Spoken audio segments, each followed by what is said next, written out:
For most of the 1960s, Brian Wilson had been at the height of his powers, penning and producing hit after hit for the Beach Boys. But by the end of the decade, disheartened by the reaction of both his band and his record label to his more ambitious material, he began to withdraw. There was a lot of pressure on Brian from the record company. Give us a hit, give us a hit. And you know, you don't turn that on and off like a faucet. I think he felt really alone. I mean, I think that he felt like the record company didn't like him, his band didn't like him. So now Brian is feeling this pressure coming from two sides. Everybody's invested in Brian continuing to work and be Brian Wilson of the Beach Boys. But the only guy that didn't want that to happen was Brian Wilson of the Beach Boys. Suffocated by his past success and isolated within his own band, in the 1970s, Wilson's mental health began to deteriorate, and the songs he did compose for the Beach Boys during this period expressed his inner anguish. Brian clearly is in a very bad state. People just didn't know what to do about guys who were in that sort of state. This is still very early days in terms of knowledge about addiction, depression, mental problems. People aren't going to rehab. People are just being left to flounder. Nobody really knows what to do. But after years in the wilderness, by the second half of the 70s, Brian would triumphantly return. Yet the artist who re-emerged was a changed man with new musical ideas.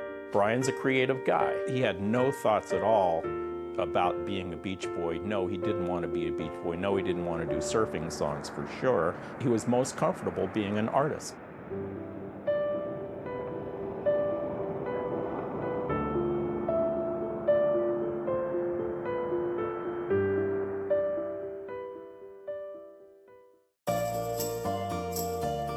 When the Beach Boys emerged in 1961, their blend of intricate vocal harmonies, upbeat rock and roll melodies and lyrical themes capturing the spirit of West Coast youth culture quickly propelled them to the top rank of popular music. And at their center was Brian Wilson, an astonishingly prolific writer and producer who composed the majority of their output. A very visible presence at the start of the band's career, by 1965 his antipathy for life on the road led him to bow out of touring and to solely concentrate on studio work. Having already utilized the talents of Phil Spector's legendary studio musicians, the Wrecking Crew, on several of the band's hits, he began producing and arranging albums predominantly featuring these players while the Beach Boys toured. With the musical landscape changed forever by the British invasion, a new climate began to develop in which artists previously concerned with penning hits started to bring increased sophistication to their work and focused far more on the album rather than individual singles. Following the example set by the Beatles' Rubber Soul, Brian Wilson aimed to be at the forefront of this musical revolution, and the Beach Boys' groundbreaking 1966 LP, Pet Sounds, saw him drive the band into new territory. Yet where this secured it a huge audience in the UK and Europe, the band's record company Capitol were not so prepared for the shift, and released without their full confidence, it failed to ignite the US charts. It is as great as pop music gets. And it is as sophisticated, intricate and harmonically extraordinary arrangement-wise, texture-wise. It is as great as, you know, as Western pop music has ever got. Wouldn't it be nice if we were older, then we wouldn't have to wait so long? And wouldn't it be nice to live together in the kind of world where we belong? You know it's gonna make it that much better when we can say goodnight and stay together. But it was not a record that the pop machine could understand and work with in that sense. And that is why Capitol so quickly rushed out a greatest hits album. It kind of panicked. It just thought, well, this is not 3-minute pop nirvana of the kind that we understand and that teenagers want. And I think that's the problem. You know, Capitol couldn't get behind it. They didn't really understand what it was. It was not the Beach Boys as we had known them. You know, it seems the more we talk about it, it only makes it worse to live without it.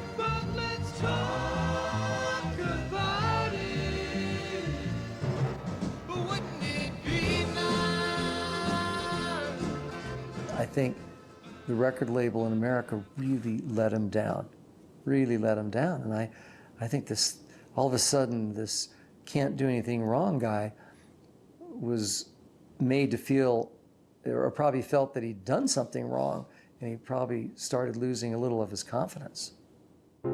Yet that lack of confidence was not evident in the work that followed. Wilson's drive and artistic ambition remained unaffected by the relative failure of Pet Sounds domestically, and ignoring the demands of both bandmates and record label executives that he returned to churning out hits, he instead began work on even more adventurous projects. The first was the single Good Vibrations, a track that eventually took months to complete. Establishing a new method of operation, Wilson composed and recorded several sections of music that were later edited together to produce a distinctive whole. The experiment worked both critically and commercially, and the Beach Boys' first million-selling #1 single confirmed Wilson as a peerless innovator. The next project, however, was to consume him. Working at an even greater distance from the band, Wilson had welcomed a host of new collaborators into his fold, most significantly the lyricist Van Dyke Parks, and through an atmosphere of great levity and experimentation, began creating the album Smile. In keeping with the times, drugs played a major part in the increasingly zany proceedings, with session players dressed as firemen, and Brian composing songs with his piano in a sandbox. The sandbox was just a box that he had made. It was full of sand that he could sit in, feel like he was at the beach. Mine was not to ask why, nor to reason why. This was his house and his sandbox. Writing a song like Surf's Up, and he's got his shoes and socks off, and there's a piano there, and he's got his feet in the sand. Shut your eyes, and you're writing about Surf's Up. I mean, how perfect, you know? I just thought it was silly. It was all in fun. It was just silly stuff. And as long as we were making records and getting wealthy off of it all, I don't think anyone was going to complain.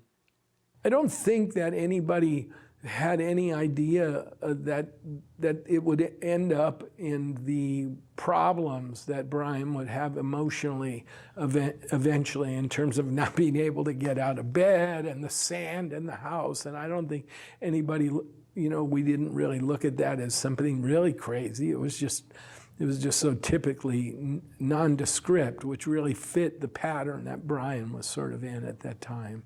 The things he was doing was surviving through the pressure of the record company trying to say, give us hit songs.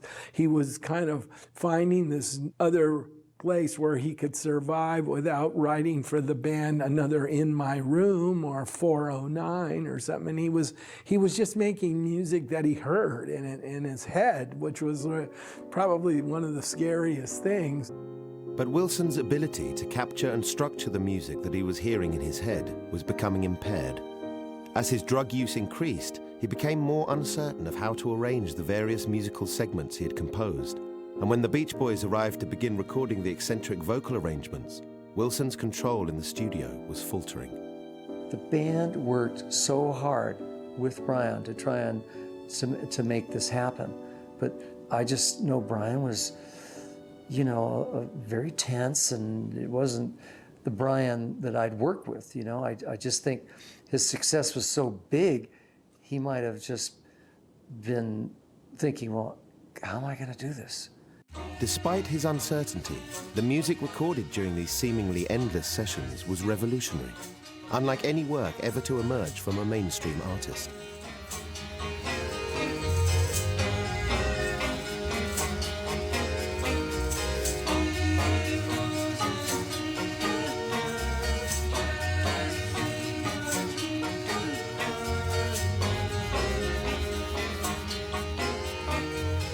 I think we would have had a 1-2 punch as far as people. Let's forget about selling stuff. Just think of it as pure art. Brian would have had a 1-2 punch. It would have been great. Yet the creation of pure art was of little importance to some of his bandmates. Singer Mike Love, in particular, was fiercely opposed to this new work. Totally uninterested in progression and innovation, he saw the Beach Boys as entertainers, not artists, and his distaste for Van Dyke Parks' contributions led the lyricist to leave the project. Unwilling to fight his corner, unable to control his vision, Brian Wilson began to decline. I remember one night we were at the house, and Brian would be in his, he had a king-size bed in this room, and he would lay in bed. And he was getting a little bit harder on himself, and he was a little overweight. There was no doubt that he was eating poorly, and there was a seriousness about Brian. There was something happening that was a lot deeper going on. And you saw there was a lot of illness in the room, and there's a lot of illness around the whole. You began to sense the uncomfortableness of the sand in the room and the piano sitting in the sand, which when you first walk in is like, okay, that's funny. And then if you really think about it, it's not so funny. And then Brian and the separation with the band and not being able to kind of go to Mike or go to Carl and trust their opinion. And their opinion was always pretty much the same, which is, this is not good. I mean, this is not a Beach Boy record. And you've gotta. And that's all Brian heard, I think, is that pressure. And that pressure was, you've gotta, this is not us. This is not a Beach Boy record. When in Brian's mind, this was totally a Beach Boy record. The combination of doubt and pressure finally forced Wilson to surrender, and Smile was abandoned. The unreleased album immediately entered popular folklore, the lost masterpiece of a troubled genius. Yet its creator's energy was also lost, and the artist who had been the dominant and sometimes sole creative force within the Beach Boys went into a slow retreat. He had to pull back. He had to withdraw. He was using the music as kind of a fortress, that it was the place, you know, he could put all his energy there. That was, and a lot of that was kind of, I think, dark energy that was coming from the fact that he was losing his fight with trying to hold his, you know, maintain his sanity to a degree, that the demons that had tracked him everywhere inside his head but couldn't get into the music had now gotten into the music.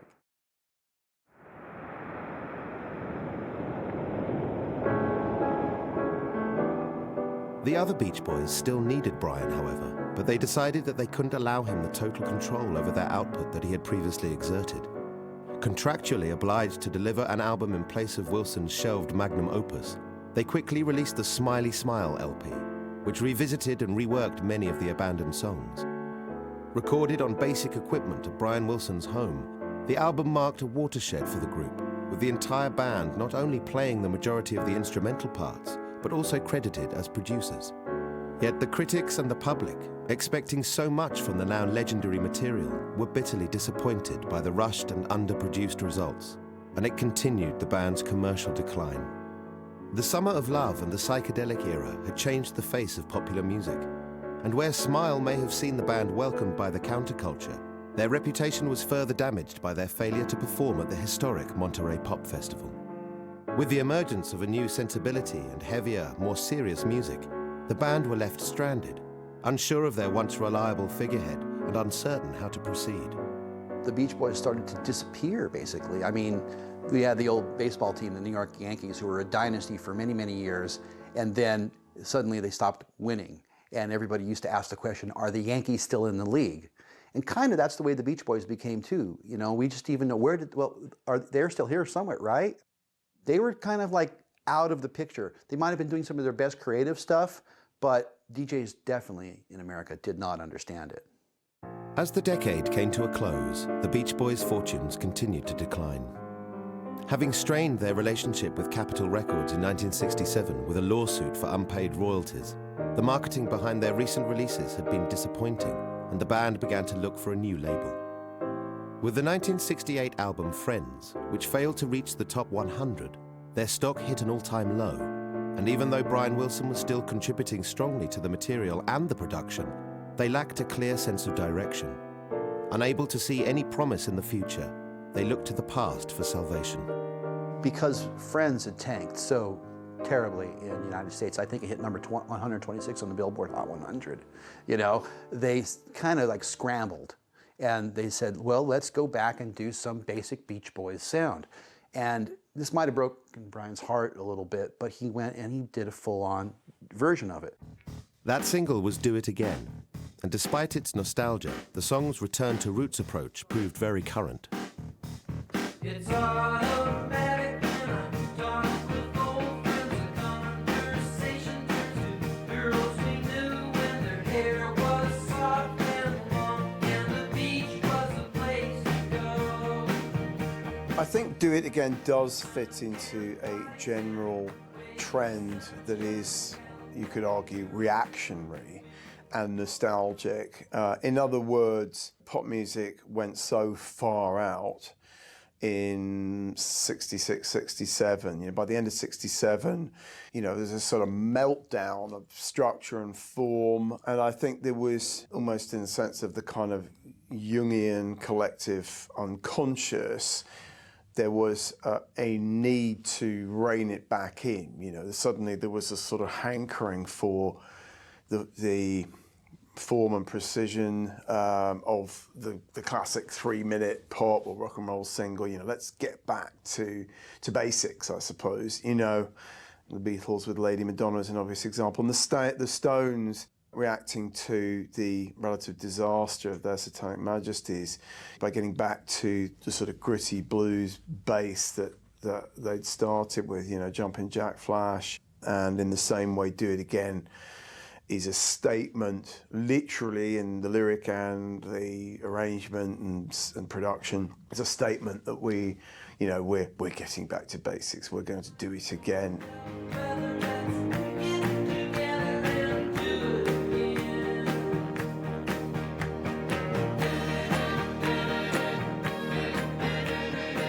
The lyrics tell one story, but then there's stuff going on in the music that are just sort of like of the now in 1968.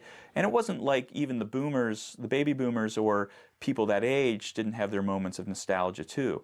And the thing is, the songs, you know, whatever the lyrics say, the song sounds so cool, like that very wickedly cool sort of compressed drum sound that runs through it, that sort of announces the start of the song. It's a very distinctive, very cool sound that does not occur on any other song. It's just in that song.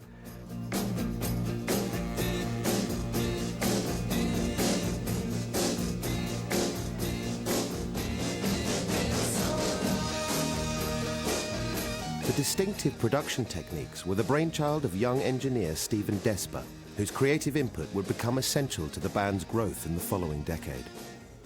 I came up with the sound for Do It Again, the drum sound at the beginning of Do It Again. It's a series of delays. They all went to lunch, and I worked this sound out, and I played it for them when they came back, saying, you know, this is pretty neat sound. It could be, and they liked it. And that pretty much was the point in time where they decided that I would be their mixer. The single saw the band return to their former chart glory, taking the Beach Boys back into the US Top 20 and hitting the #1 spot in the UK. If their aim had been to recapture their old style and increase their appeal, then they had succeeded. But it provided no clear roadmap for progression. And as they prepared to compile a final album for Capitol, Brian Wilson's commitment to the band was wavering and his mental state deteriorating. Where rudimentary recording equipment had been set up in his Bel Air house for sessions on all of the post-Smile albums, it was now decided that this should be developed into a fully functioning studio. The home studio came about to entice Brian to become more involved in recording, because at that time he was ill and he was falling into depression more and more, and it was taking him and his creative talents away from what needed to be done. Decisions have to be made from a business point of view as well as an artistic point of view. And it became very important to get Brian involved. So management and the Beach Boys made the decision that they would, with Marilyn, with her cooperation, would convert his informal living room, which had very high ceilings, soundproof it, and make it into a studio. And within about a week, we were in business. As far as Actually, being involved in the physical creation of the studio, Brian wasn't involved in that. His wife was, because it was really her house that she was giving up, and her privacy. But Brian came down one day and he wanted to paint everything.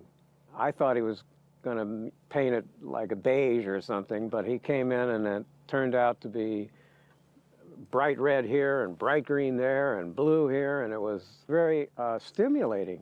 The colors were stimulating. They weren't aesthetic so much, but it was a fun place to be in. For Brian Wilson, the studio didn't prove to be so enticing. Instead of working on new compositions, he remained confined to his bedroom, listening to the Ronettes' Be My Baby on repeat, and recorded endless versions of the showboat musical number Old Man River. Not only had he lost his enthusiasm, the partial hearing he had suffered in his right ear since his youth was also now proving an obstacle in approaching modern recording techniques. With the introduction of the Beach Boys going into stereo, Brian was kind of lost. For Brian to listen to the stereo, he told me what he would hear would be a double sound always, and it threw him off.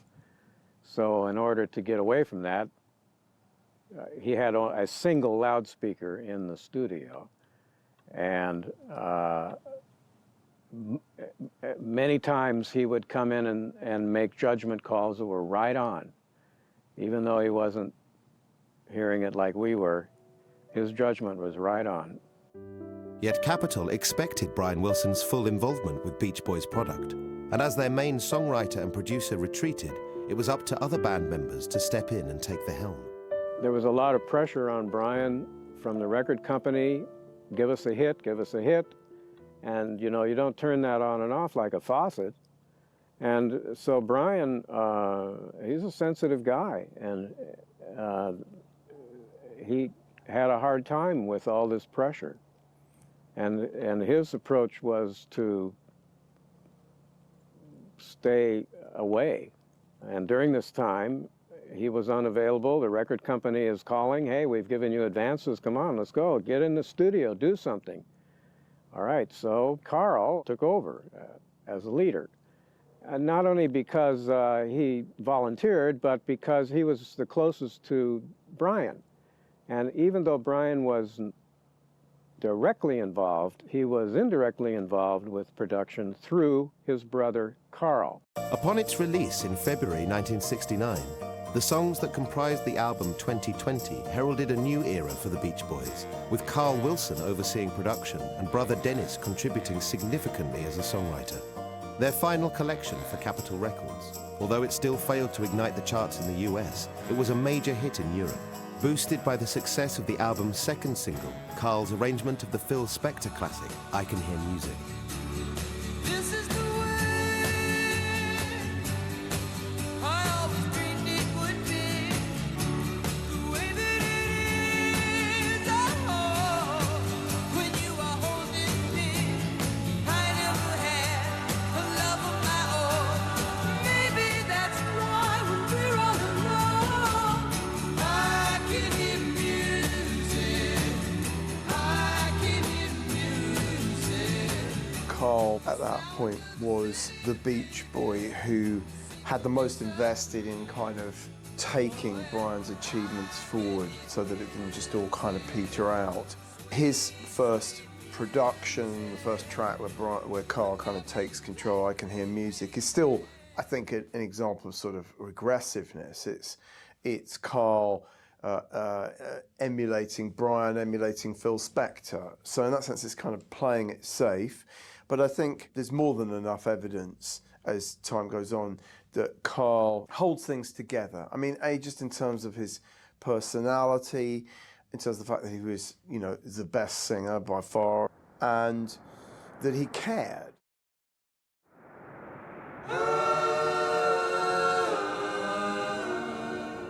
Despite the accomplishments of the other band members, Capitol was still expecting a wealth of new Brian Wilson songs. Alongside Do It Again were the older, aptly titled compositions Time to Get Alone and I Went to Sleep. But with the once prolific songwriter unwilling or unable to contribute fresh material, it was finally decided that the Smile Vault should be reopened. what was left? Well, there was all the stuff Brian had been working on that nobody knew how it went together. Only Brian did, and he wasn't saying. So Carl would bring the tapes into the studio, and we would listen to them, and I made copies of everything, and a game plan would come together, and we would splice things together and figure it out. As far as Cabin Essence was pretty far along the way, as My Prayer was quite well recorded. We sweetened it, as it's called. We thickened it up, added some parts. Cabin Essence was finished, some more or less with Brian's guidance through Carl. But as Carl would say, you gotta work with what you got.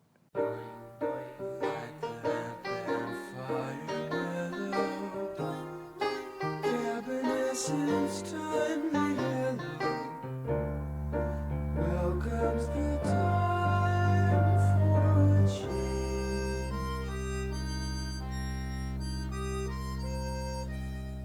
2020 was lacking in Brian's personal involvement to a great degree, but he had left so many cool things in the can that it wasn't going to be hard to pull some great music, especially counterculture music with Cabin Essence, you know, which was one of those great Smile, Van Dyke Parks, Brian Wilson songs. And that particular song made the group a bit relevant. I remember reading some underground magazines, late '69, some rap magazine from Detroit, saying, well, the Beach Boys have something going on here because look, they got this song Cabin Essence, and that's some real stuff.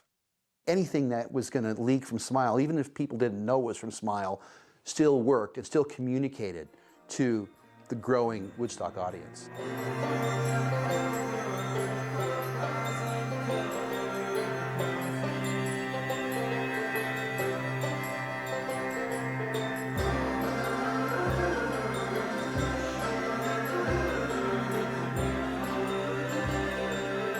The astonishing thing was you could put a Smile track on the back of an album and it would blow your mind. Like, where did this come from? You know, what is this? Because it sounds so distinct from, you know, in any year you released it, it sounded fresh and new, because even though it had been recorded years earlier, it was recorded in a style that no one had ever worked in and continued to not work in. These songs were sort of like of no time. They were out of the sort of cultural continuum of what you expected. Shortly after the album's release, the Beach Boys once again issued a lawsuit against Capitol. And with only one more single owed to the label, the band and their management focused their attention on attracting new record companies. Yet in May, just before signing a lucrative deal with the European label Deutsche Grammophon, the reclusive Brian Wilson emerged at a press conference, declaring that the band were facing bankruptcy. He didn't want to have to go back to work, which was essentially what all these contracts were calling him to do. You know, by then he'd had enough. And I mean, and he could read and understand when they told him, like, you will be responsible for, like, X percentage of these albums. And I think there were contractual obligations. Brian Wilson will write and produce X percent of the songs.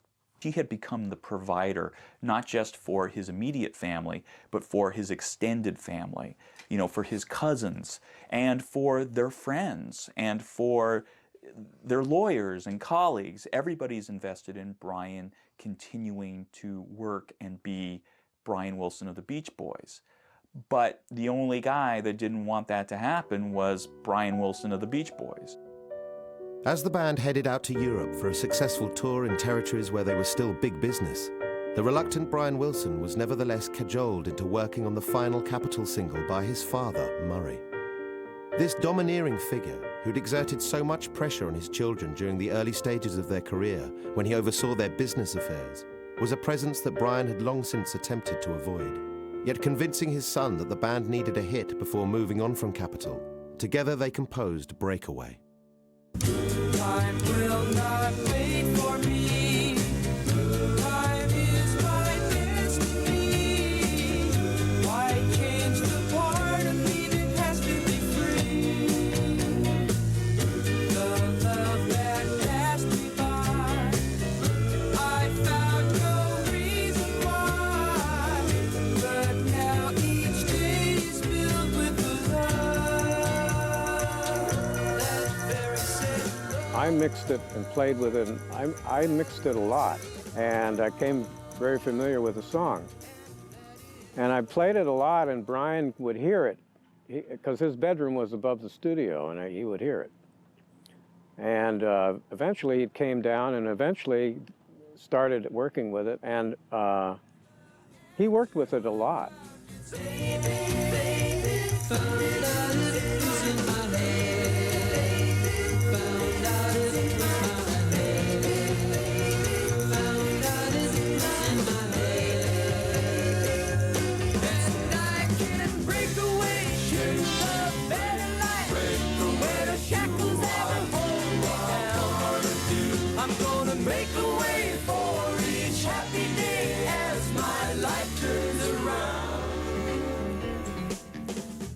He was never satisfied with it. It seemed like he was always changing and erasing this or adding that.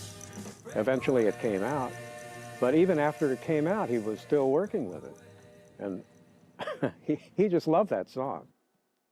Wilson's efforts went unnoticed by domestic audiences, however, and the single failed to break the Billboard Top 40 and to raise their profile. In Europe, the band were playing packed venues in front of an audience who truly appreciated the post-Smile material. But at home, the Beach Boys had lost their appeal. Desperate to improve the situation, the band contacted their old concert promoter, Fred Vale, to help them reconnect with their lost audience. Carl called me and he said, we're making some management changes out here. He said, your name came up and we'd love to have you considered rejoining the organization. Because it was a tough time for the Beach Boys. All was not great. All was not, you know, what it had been. It was the best of times. It was the worst of times. And it really was. Brian, he was taking a little bit of a back seat, but he was also becoming much more reclusive. So when I finally come back out, and it's June of 1969, you know, there is a little bit of a change in Brian. He's more withdrawn and a little bit more, I honestly felt he was a little bit more insecure. You know, greed and the money versus personal ambition and personal passion and wanting to move on. It was, you know, the perfect storm. With Wilson's link to his muse severed by the financial concerns of the Beach Boys, his more ambitious and less commercial interests found an outlet elsewhere. Young poet Stephen Kalinich, who had been signed to Brother Records back in 1967, had since become close to the Wilson family, and with the band busy touring, Brian developed a new project with this writer. With the home studio at hand for these experiments, they began recording Kalinich's spoken word poetry with Wilson's original compositions and backing vocals. I think that Brian wanted to do alternative things. I also think, and I don't mean this unkindly because I've become friends with all of them, I think that there probably was pressure to stay with commercial kind of Beach Boy things, and I probably was not an artist that was very commercial. But I think he was genuinely stirred and moved. We never talked about a hit or any, I mean, obviously, this is not the kind of thing, but we were excited with the galactic poems, with the symphonies, with America, and doing things, and it was such a joyful experience. America, I know you. I feel your open spirit. I roam in your open meadows. I taste the oranges from your orange tree. I smell the blossoms of your pear. America, I feel you. I feel your restless spirit as a part of myself. I see you in your snow-capped mountains that like a child's finger touch the sky. America, I know you. Far away from smog and cities full of grime. America, I know your open air and open fields. I fly into your arms. There's so much about this time. Precious, dear, Brian not thinking commercially, being artistic, being spiritual, being open to life, almost recognizing that whatever we were doing felt like a gift. He helped me organize it, weed out what didn't need to be there. He was an active part in this thing. And he gave me the support. And we did it together. When Brian sang Lonely Man in the studio with that high falsetto, and let me tell you of a lonely man. And he got me to go my natural voice, who lived, it sounds like the Middle Ages to me, or the Renaissance. And he did those high notes, and a lot of it's cut out, the way they mixed it down. My God, like I get chills in my body. Are you an egomaniac? No, it's almost like we didn't write it. Let me tell you of a lonely man who lived many, many years ago. And he searched for a love in a distant land, and he didn't know where to go. Lonely man, he searched here and there and everywhere. It's kind of like Brian, the love he could not find. He searched in Canada and Spain and in Italy, around Gibraltar near the Red Sea, and the love was there, was everywhere, and the love he did not see. It was in the flower in the meadow, the brook running by the sea, the apple in the orchard, the cherry on the tree.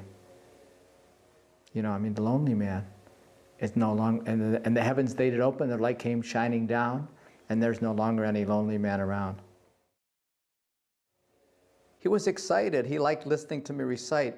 He was so into it. He was calling everybody, the heads of record companies, Mo Austin, to try and help me get a placement. He had a real passion for it, and I think he went with his own gut, and probably did not get much support.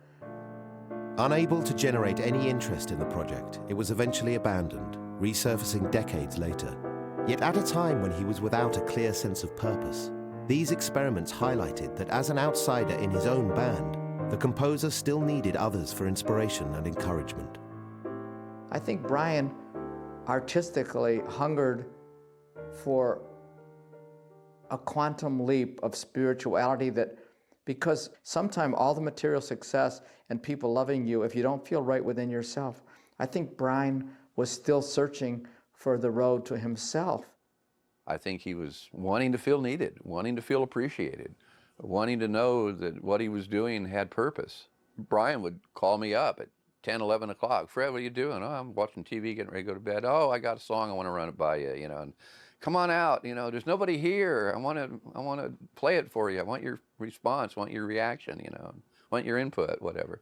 So I'd hop in the car and drive out to Bel Air, which was, 20, 25 minutes or so away, and Brian would talk and play me some songs, and then just kind of fiddle around, and and all of a sudden it'd be 2 o'clock in the morning, and Brian had gotten up at 4 or 5, and he was just reaching his peak, and I've been up since 7 o'clock in the morning, and I knew I'd have to be up in the next morning at 7, and by the time I finally would say, well, Brian, I gotta get home, I gotta get some sleep, and I got a lot on my plate tomorrow, and I didn't want to leave him, but at the same time, I was, a couple nights I was exhausted. Yet these compositions that Brian had been working on would form a major part of the Beach Boys' next release. At the end of November 1969, after struggling to find a suitable deal, the band eventually signed to Reprise Records, a subsidiary of Warner Brothers. Immediately after negotiations were complete, they performed a short North American tour, and in keeping with their recent domestic fortunes, it was dismally attended. Yet the band were excited about their new label, had begun working on a clutch of new songs, and Brian himself got caught up in the enthusiasm surrounding him. Unable to shake off their outdated image while on Capitol, with their first Warner's release, the band knew that expectations were running high, and that they had to move into the new decade as a reinvigorated unit. I was keenly aware of the importance of this album. The Beach Boys are looked at as the establishment. I mean, they're still looked at as that group that wear the white pants and the striped shirt. Even though they weren't wearing white pants and striped shirt, they were still considered the band of the establishment, and they're going up against a counterculture. And it was basically a little bit of a battle, so to speak. Do they continue to pump out the very establishment, very commercial hits that they had 63 to 67, or do they go forward? Do they start to take on new musical challenges, reinvent themselves, so to speak? It was a time of growth, a time of evolution for the Beach Boys. It was a very creative time, and Brian was right in there too. All the experimenting, The fact that they were coming into their own as musicians and as writers, the whole thing blossomed. Not only did the new sessions see an increase in Brian Wilson's contribution in terms of songwriting, it also saw him step back into a more hands-on production role. Working with Brian was exhausting because Brian was fast. It was all I could do to keep up with Brian. I was amazed at how few takes Brian used for himself or others. He was a 1 or 2 takes and that was it. And that was all he needed. He was so good at singing. He didn't need to keep doing it over and over and punch in and everything. But he would do that with other people if necessary, especially instrumental tracks to get it right. But if he was adding a part, if he was playing a guitar, if he was playing the organ or something, 1 or 2 takes was all he needed. A finished album was quickly delivered to Warner Reprise, yet despite Brian's increased presence, the label were unable to hear clear hits and insisted that the band return to the studio to strengthen the record. One song, however, a composition by Wilson and Mike Love, did strike them as strongly commercial. Add Some Music to Your Day was rush-released in late February 1970 as a taster for the forthcoming album. But for all the high hopes of everyone involved that this would secure them a return to the top flight, the single underperformed.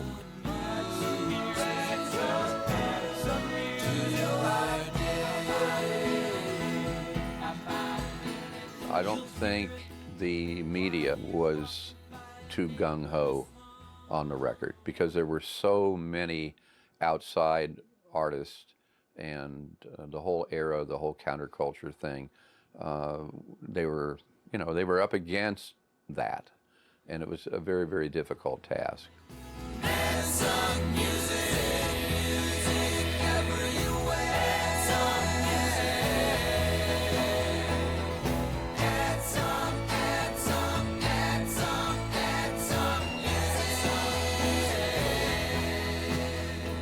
It's kind of interesting as to why the song Add Some Music was originally going to be the Sunflower album title.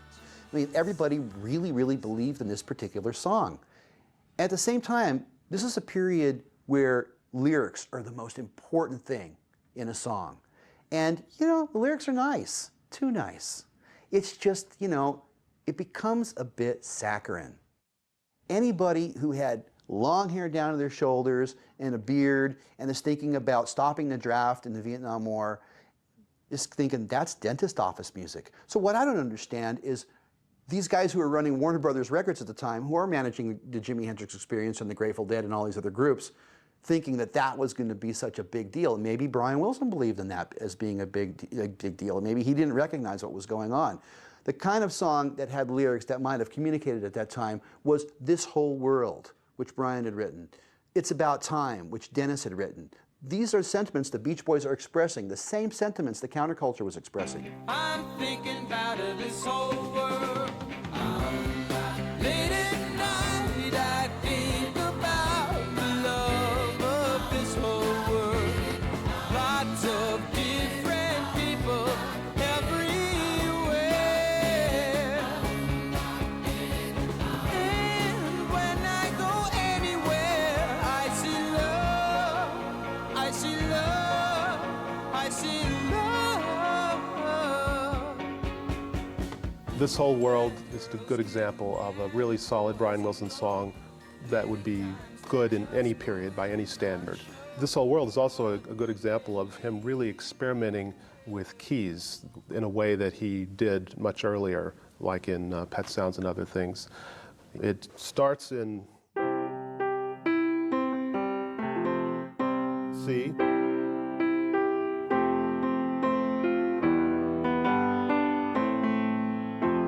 And now somehow we're in A.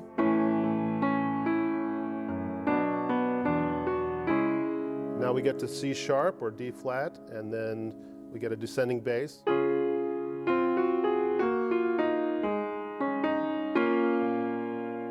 Now we're in B flat.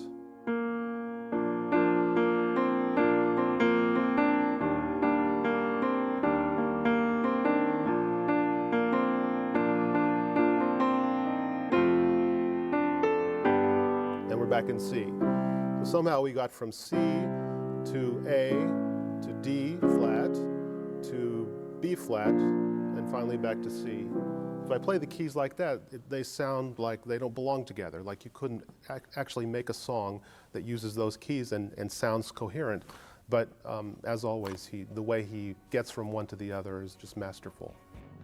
That Wilson was back on form was seemingly confirmed by the clutch of other songs that he contributed to the album. And on the surface, Sunflower promised a new period of productivity from a reinvigorated artist. You have a sense that this guy is back at work. I mean, certainly if you view it through the limited lens of what seemed to be going on in 1970, you could pick up that album and you would think to yourself, Brian Wilson is back on, is back on the ball. It's a different band, it's a new era, but Brian is definitely first among equals here. And that's a very heartening thing to think in 1970. And people, certainly critics and people who were hip to that kind of sound, or into that kind of music at the time were overjoyed because it was and remains a really, really good album. Brian, to a degree, was back, but he never was back 100% because they'd all taken on new roles, both in songwriting, both in conceptual ideas, in the studio, in the control room, behind the desk. I mean, the whole thing had changed. It was no longer 1963, 1966. It was a whole different era. In keeping with these new roles, when at the close of the sessions, Carl Wilson and engineer Stephen Desper went back to the Smile vaults to salvage the track Cool, Cool Water, Brian was barely involved. Yet the other band members were key in building and redeveloping the track. Carl conferred with Brian as to how to put the song together. And to some extent, Brian had an idea, but he hadn't really finished it in his mind. Then the Beach Boys themselves, including Alan and Bruce and Michael and Carl, all contributed ideas that built on Brian's foundation and built up the song that eventually got released on Sunflower. When the heat's got you down, here's what you ought to do. Get yourself in that cool, cool water now. Get yourself in that cool, cool water. Brian's contribution was basically at the beginning in the Smile sessions. He did come down and sing some parts, mostly parts with Carl, sang a little fugue area with Carl. But it was a lot of hard work. Issued in August 1970, Sunflower was perhaps the band's most coherent and exceptional album since Pet Sounds, a confident step into a brave new world with all members contributing strongly. Yet despite glowing reviews, upon its release it was the Beach Boys' biggest commercial disappointment to date. It was like the world had passed them by. I was calling promoters who had made hundreds of thousands of dollars off the Beach Boys, and they wouldn't return my calls. I mean, this was, to me, it was, yeah, I just couldn't believe it. I was hurt. I was deeply hurt because I knew the boys were still a great band, and it was just a bomb. That album was only on the charts 4 weeks. It only made it to 151 on the national charts. It was a dismal failure. So a lot of, disappointment, a lot of head scratching, a lot of doubt about their future, a lot of finger pointing. They were still the same Beach Boys, and really not necessarily at their creative peak, but certainly at one of their most creative eras or periods. So it was pretty disheartening. They had to decide, were they going to break the band up and each member go their own way, including Brian? Or were they going to stick together and continue along those lines. They decided to stay together. Despite the bitter blow of Sunflower, the Beach Boys pressed on, determined to make their voice heard in a changing America. Ditching their previous management, they installed young DJ Jack Riley to oversee their affairs, and he immediately brought a fresh insight into how they could become relevant again. In October 1970, they played the Big Sur Festival, reconnecting with the countercultural audience and earning strong reviews. In November, the band played 4 shows at the most iconic club on the Sunset Strip, the Whiskey A Go-Go, the former stomping ground of the Doors and Frank Zappa. The key draw was the appearance of one Brian Wilson, who Riley had convinced to return to the live arena. Yet the ailing composer left the stage on the second night and didn't return for any further performances. The tide seemed to be turning, however, and in 1971 the Beach Boys continued to raise their profile with concerts at New York's Carnegie Hall and Central Park, and at the Fillmore East alongside the godfathers of the counterculture, the Grateful Dead. At the same time, the band returned to the studio, fueled by positive press and Riley's guidance, and keen to keep developing their sound. Brian Wilson, however, was no longer so prepared to contribute. Leaning more heavily on a variety of drugs and isolating himself in his bedroom, he shared none of the drive propelling his bandmates onward. The whole group, and including Brian Wilson, had their heart inside of the Sunflower album. And Brian, I think, put a lot of great effort into that record, because no matter what anybody says, you just hear Brian's voice all over that thing. The Angel is singing everywhere, all over that album. He's got great vocal arrangements on that. And some great Brian Wilson originals, but also he's sharing work with his brothers too. And it's all cohesive. And then that just like goes nowhere. That had to break Brian Wilson's heart and had to make him feel, what do I have to do? The way I would have handled Brian would have been to hire a studio, fill it full of musicians, transport Brian into the studio and just let him alone. And just let him alone. Let him do whatever he wanted to do. Eventually you'd get something, I think. But they tried to micromanage him a lot, not the Beach Boys so much as it was the management. But you had all these factors. You had the whole band is now coming into their own. And of course his involvement with drugs didn't help the situation. So it perhaps wasn't exactly the best time for Brian all around. And this was strongly reflected in the original songs he brought to the sessions. Unlike his Sunflower compositions, Wilson himself had provided the lyrics to these new pieces, and they clearly indicated his tortured psyche. If his developing tendency to walk around in his bedclothes and to self-destructively consume drugs and fast food didn't highlight his clinical depression strongly enough, these new works underlined it.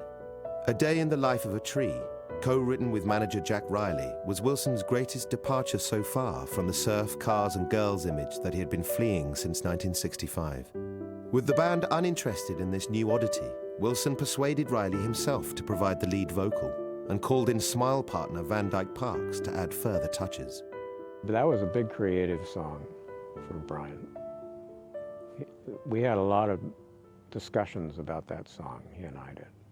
The group at that point in time didn't understand this Day in the Life of the Tree, bringing the maid in to sing Spanish, having Jack Riley and Van Dyke Parks and all of them. In hindsight, perhaps this was Brian sort of saying, I want to produce other people, not the band, because he definitely was.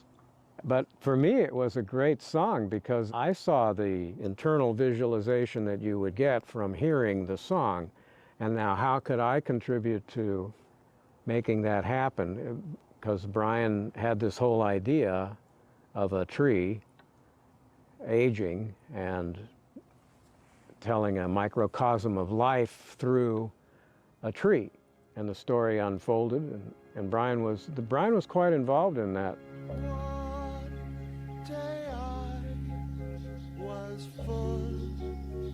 Of life, my sap was rich and I was strong. The central image is a tree that's being killed by pollution, and it ends with this beautiful, richly harmonized kind of coda that revolves around the word, or the phrase, trees like me weren't meant to live if all this world can give is pollution and slow death.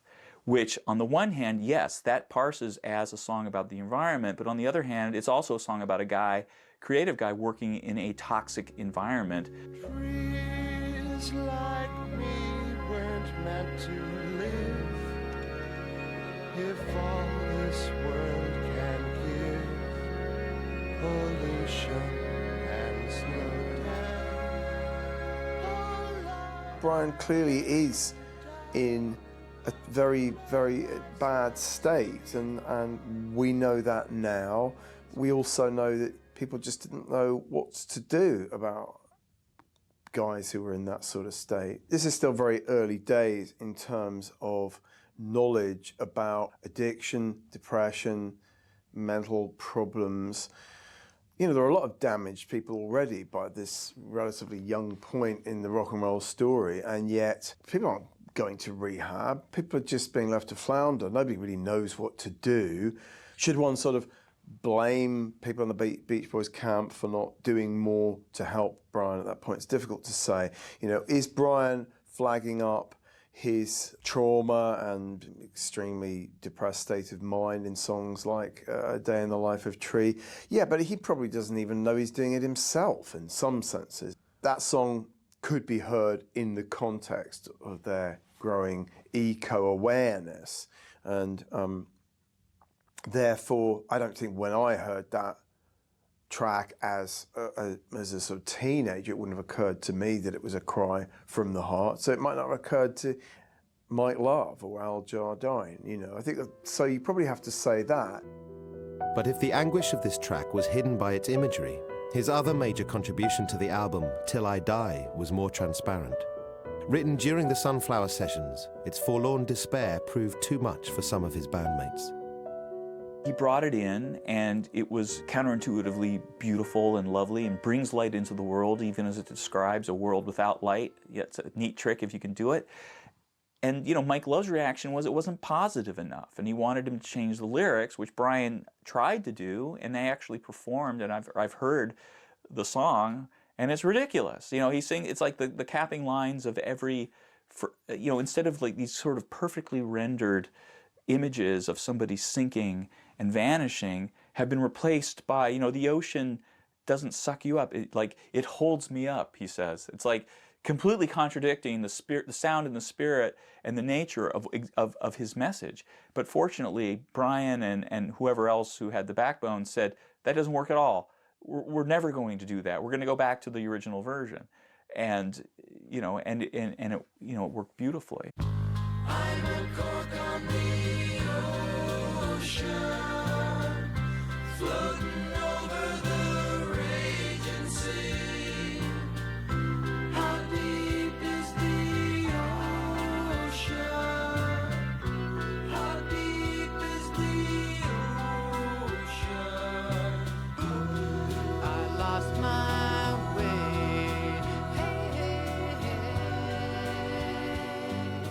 That's probably one of the strongest commentaries on his state of mind at that time.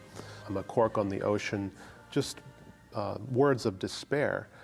And musically, I think it supports that too, because you get these chords that just don't go anywhere. It just, the tonality floats back and forth just like this cork on the ocean.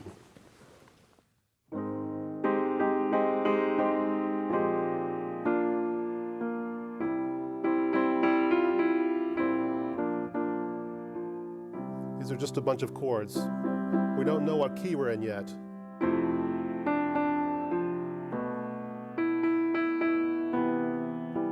Then finally, we get a little more sense of key, but then we're right back to this.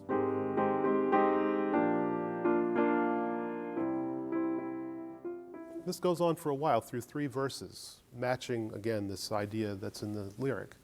Then finally at the end, it says, these things I'll be until I die. And then at that point, you get a really strong sense of key. It finally does anchor itself.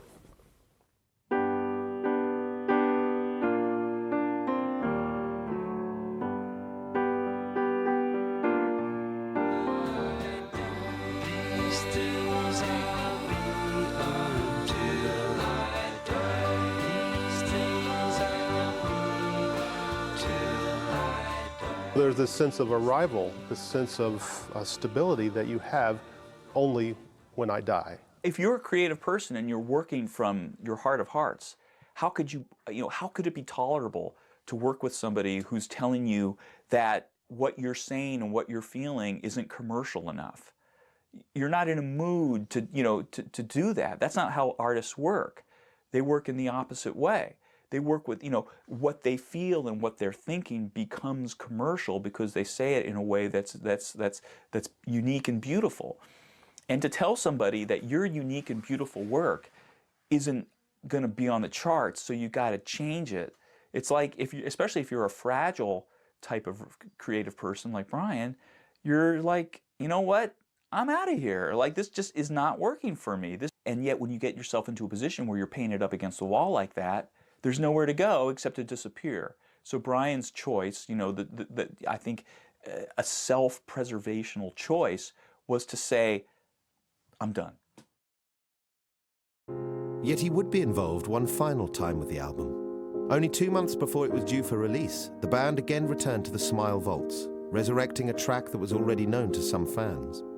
Wilson had first aired Surf's Up on a CBS special, Inside Pop, The Rock Revolution, broadcast in early 1967, and this legendary performance had left the Beach Boys community eagerly awaiting a complete version. The glass was raised to fire, it rose the fullness of the wine, the dim last toast.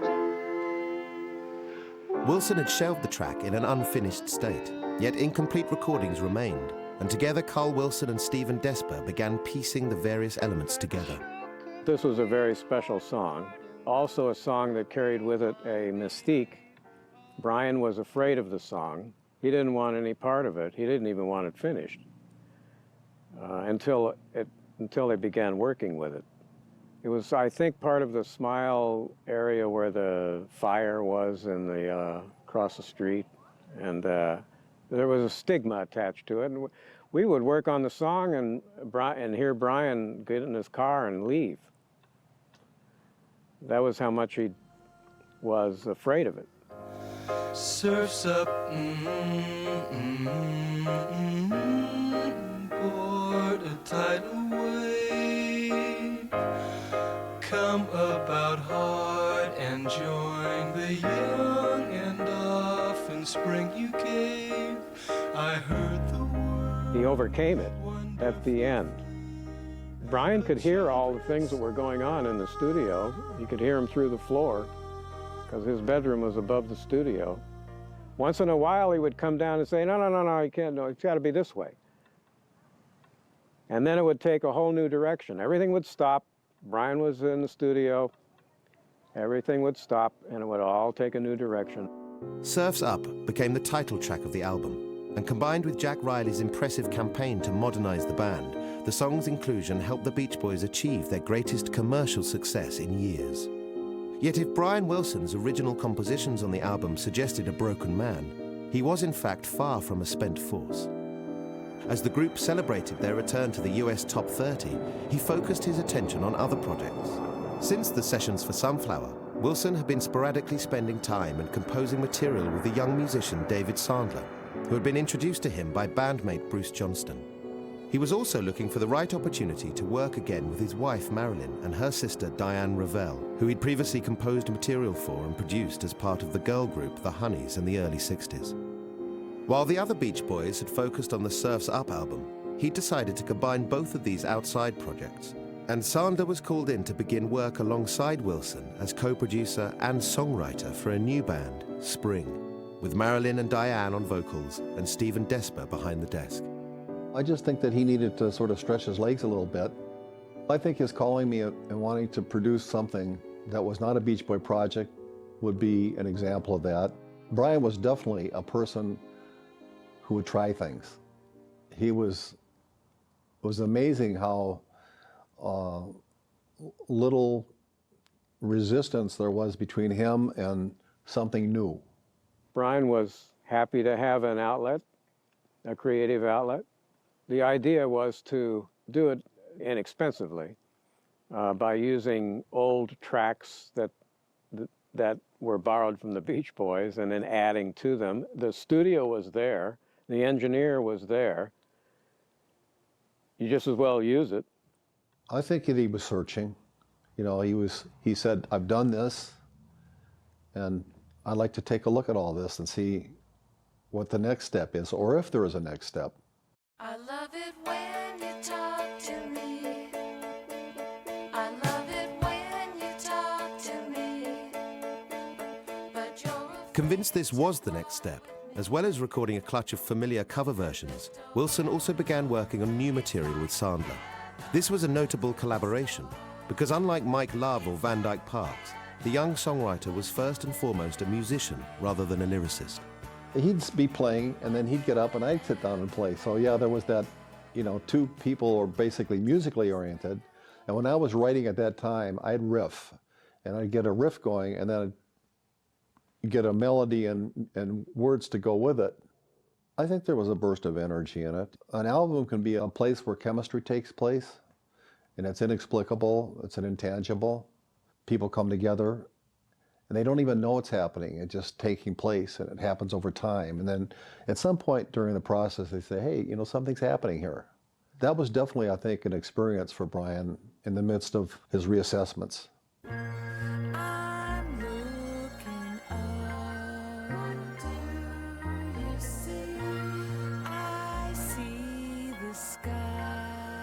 Tell me why. I look and wonder about what. When will I see you standing there?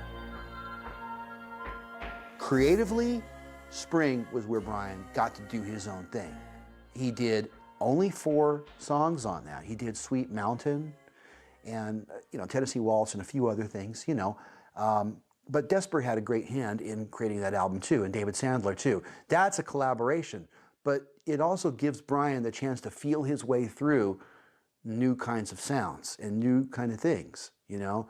Spring is one of his great moments. You know, he actually is a member of the Spring group. He's the third voice. Ginger Blake is no longer part of the Honeys. It's Diane Rovell and Marilyn Wilson. Brian Wilson's the third voice. And on 4 tracks, a production element.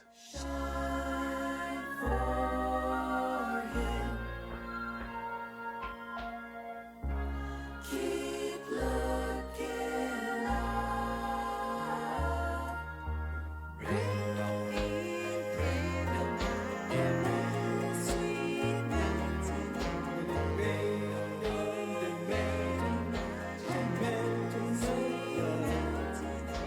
He was thirsty for some kind of inspiration. Maybe it was Spring, maybe it wasn't. And, you know, he'd done the Beach Boy thing for 6 or 7 years, and they were touring, and, you know, it was a business. So I think he just wanted something to inspire him. And I was always worried that when I worked with him that, you know, that I would be seen as somehow taking him away from what was for them bread and butter, you know. So I just tried to keep my distance from anything that had to do with his relationship with them. I don't think it was a big enough endeavor for Brian. Brian needed to form his own band, is what he needed to do. He wasn't in charge anymore, so maybe that was more of a psychological weight for him to bear than we all realized at the time. And in hindsight, wonderful thing, hindsight, but maybe it would have been best for the Beach Boys to break up. Who knows? By the time the album was released to little fanfare in July 1972, Wilson's other band also had a new LP completed and in the stores. With a recently purchased recording venue at their disposal, Brother Studios in Santa Monica, the Beach Boys had worked for the first time at a real distance from Brian. Carl Wilson still at the helm, they strengthened their sound with new recruits Blondie Chaplin and Ricky Fattar, and by early 1972 had completed a new collection of material. Yet after the positive performance of Surf's Up, Carl and the Passions' So Tough failed to connect with either the public or critics. I tend to think that Carl and the Passions is rather underrated. generally sort of slagged off over the years. But I think the Beach Boys at this point are coming together as a sort of cohesive ensemble in a new way, directed by Carl, augmenting the lineup with Blondie and Ricky, and I think it kind of works. I think it's as close as the Beach Boys came to being a kind of Californian rock band. We all spend so much time sort of lamenting the decline of Brian's genius that we tend to miss the upside of that, which is that the others do, you know, come out of the woodwork and produce work that's maybe not as great as Pet sounds, but it's credible. Brian Wilson was involved as a songwriter on 2 tracks, however. You Need a Mess of Help to Stand Alone and Marcella, yet as a performer he was all but absent.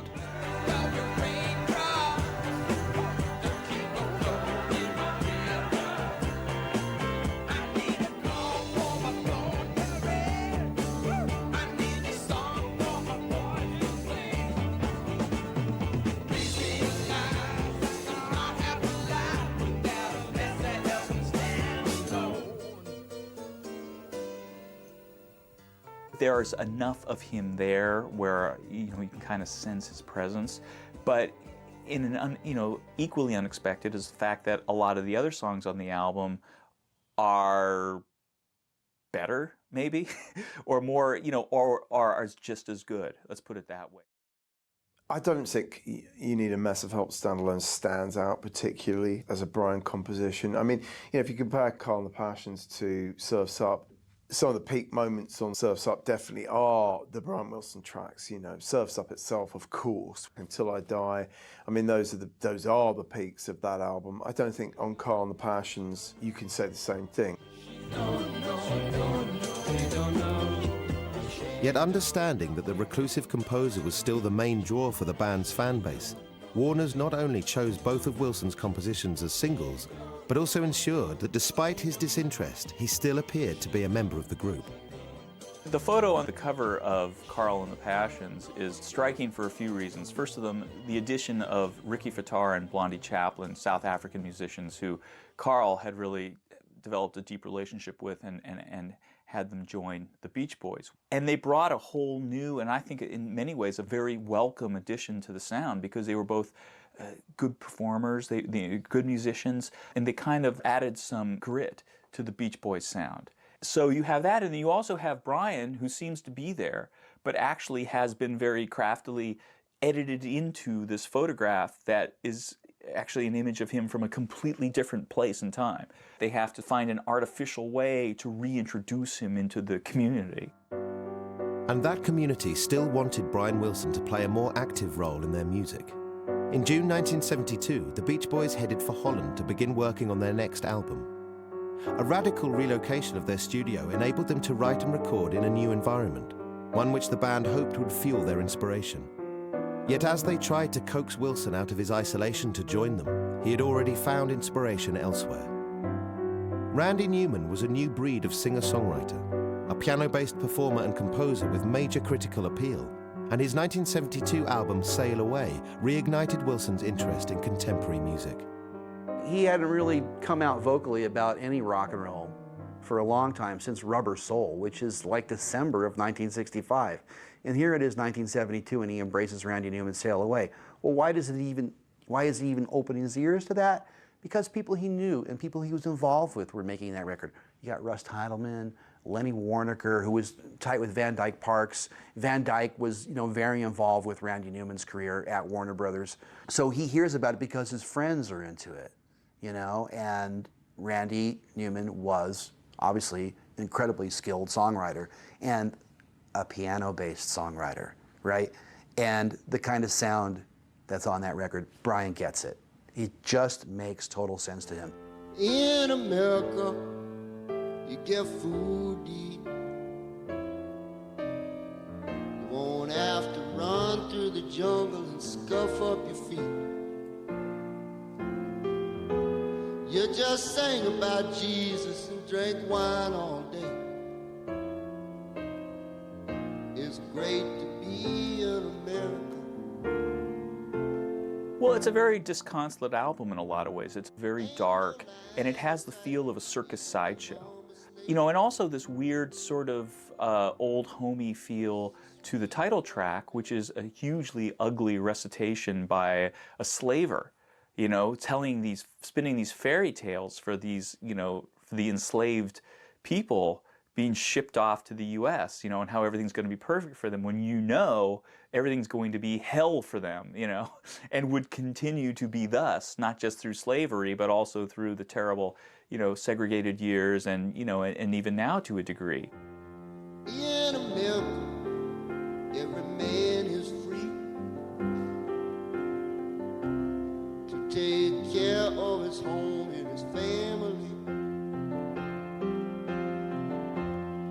You be as happy as a monkey in a monkey tree. You're all gonna be an American. Sail away.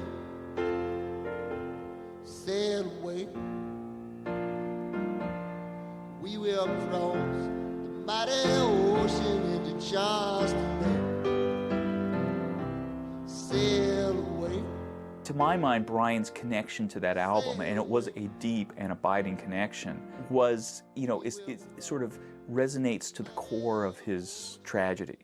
That he could identify with this godless world that Randy Newman was describing. I think by the time that they were getting ready to record Holland, I mean, he was feeling thoroughly and utterly bereft of light.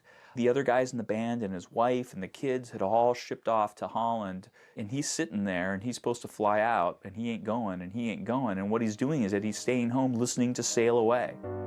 When Wilson did finally cross the Atlantic and contribute to the album, the major composition he laboured on showed little of Newman's influence. The epic musical fantasy Mount Vernon and Fairway seemed to rise from the same creative impulse that had forged A Day in the Life of a Tree, and again the other band members were baffled. In January 1973, the result of the Beach Boys' European experiment was issued, the LP Holland, and it was decided that Brian Wilson's lengthy Anomaly was simply too incongruous to fit on the album. It was instead included as a bonus EP. Musically, it's fantastic. It's strange. It's got a lot of spoken word pieces in it, which again are voiced by Jack Riley, but also, again, speaking from the heart, from the essence of his soul about his experience with music. And it's all about, you know, because that Mount Vernon and Fairway is a direct reference to the street corner outside the teenage Mike Love's house, where he and Brian would sit up and sing, you know, harmonize on songs like in cars outside the house. And so I think at that point, you know, he was definitely ready to kind of not only romanticize the beauty of that, but then also delve into, you know, that there was always someone not far away ready to take it away from him. There was a mansion on a hill, but deep in a secret kingdom where a young prince lived. He had 4 sisters and 4 brothers. The prince had a special bedroom on the ground floor with a window that looked down into a deep, deep forest. He could see distant lights from other castles in the kingdom from his window. During the day, he went to school. When it became night, he stayed by himself, usually in his secret, hidden bedroom. One night, while nearly everyone was asleep, he took out of the attic a radio, and he decided to listen to it. When you bought Holland, you played that EP once probably, and you never played it again, and it just seemed a strange sort of footnote or indulgence. And what did it really mean? I mean, now you kind of look back and it's almost like Brian as Michael Jackson in Neverland or something.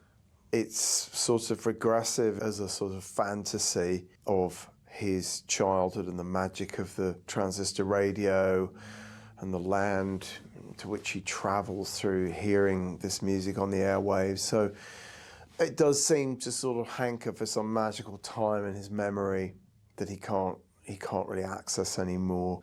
It's pretty sad rather than magical. Dancing back and forth, the magic transistor started moving down his path. He could hear the sound coming out like nothing he had ever heard before.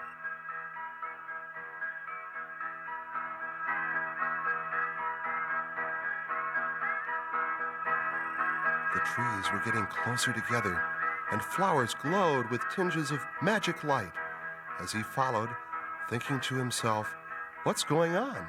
It's odd. It was not something that was designed or ever could have been commercially successful. It was very long.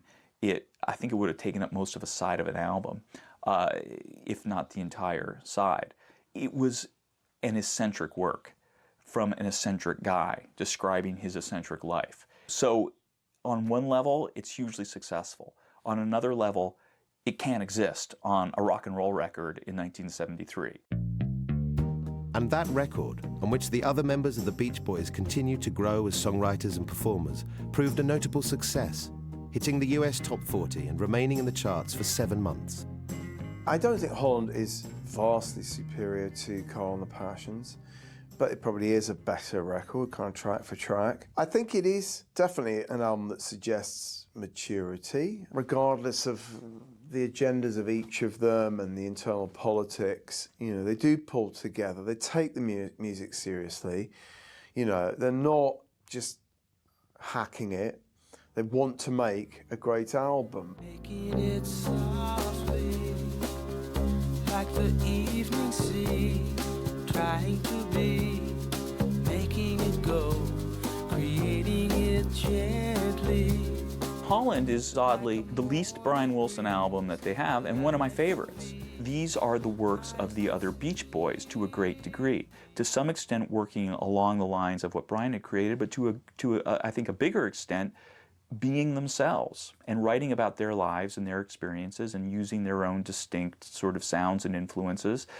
And it was hugely satisfying for a time. I mean, Holland was, in Rolling Stone magazine, I remember, it was just, wonderfully reviewed as one of their better albums. Yet once again, Warner Reprise had been dissatisfied with the original master when it was delivered, and Sail on Sailor, a track that Van Dyke Parks had composed with Brian Wilson back in May 1972, was resurrected and recorded. It became the album's lead single, and its lyrics showed a strain of optimism absent from Wilson's recent work. The reason why I think Sail on Sailor is an even more important song for Brian Wilson than Till I Die is the despair and hopelessness and just, I want to get away from it all and out, that Till I Die is about, is then a new birth with Sail on Sailor, because I'm going to continue, I'm going to deal, like the lyrics of Sail on Sailor go on about rebirth and rediscovery and just getting through those hard times and then coming out of it.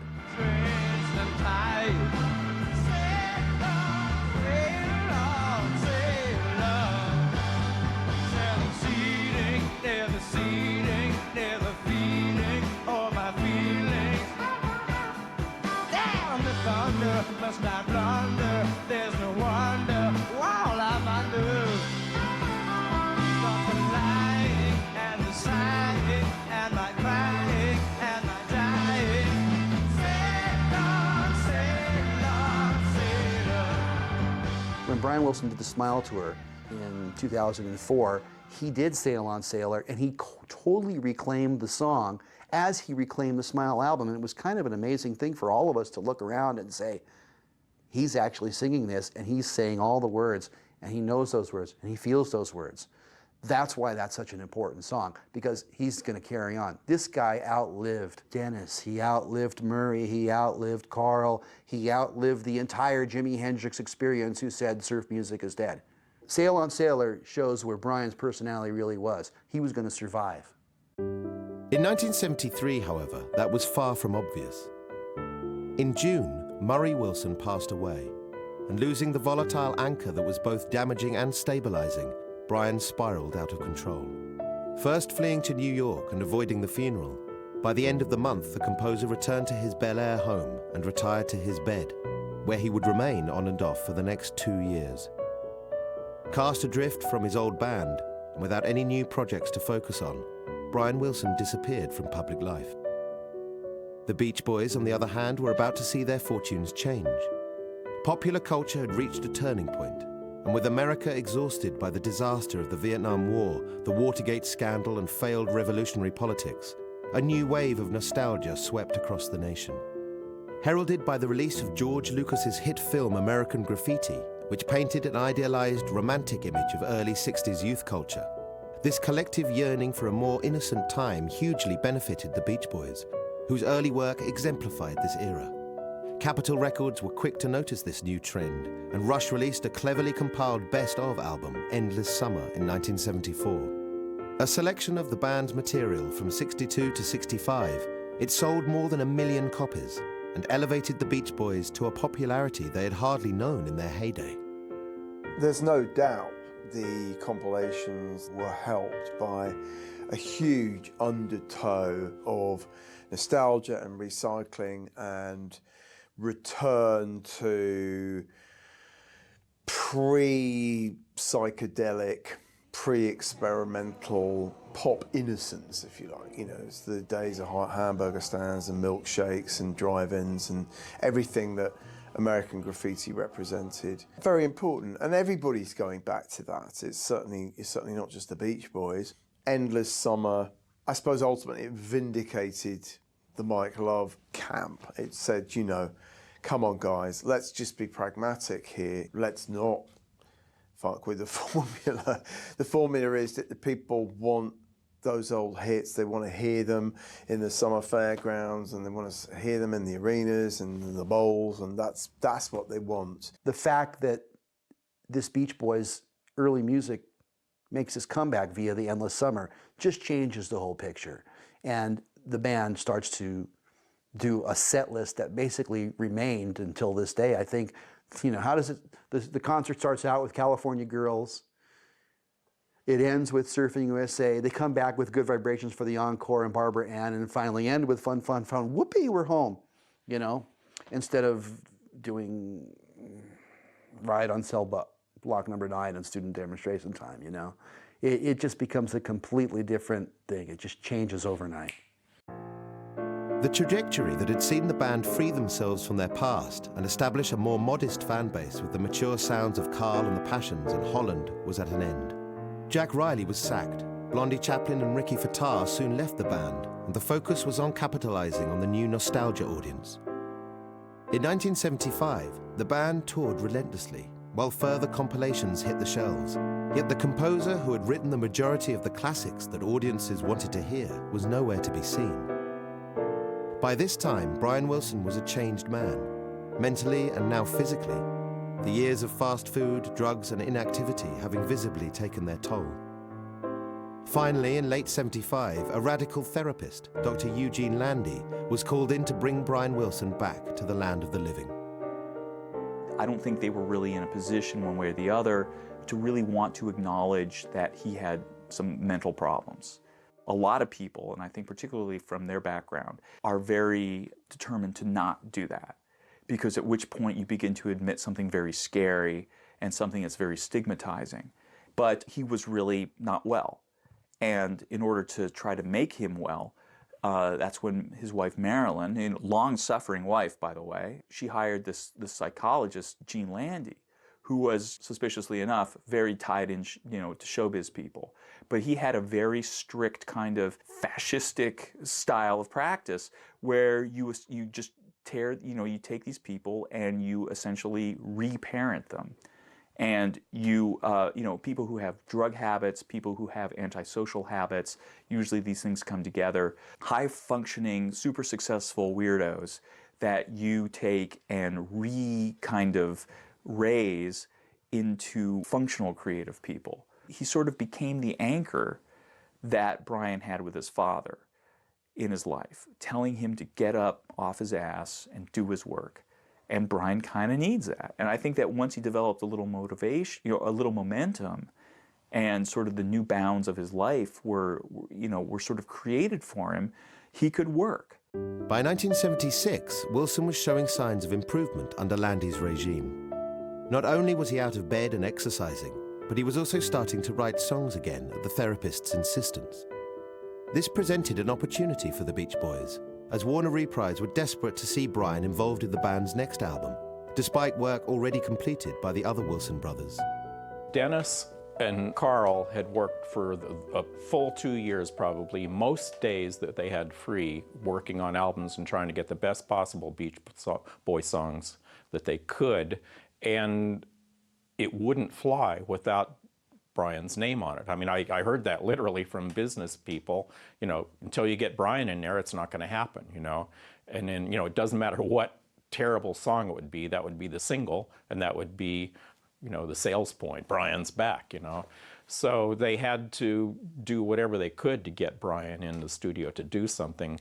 They managed to get Brian and the various people from the Wrecking Crew and so on, and from Universal Audio over to record with Brian.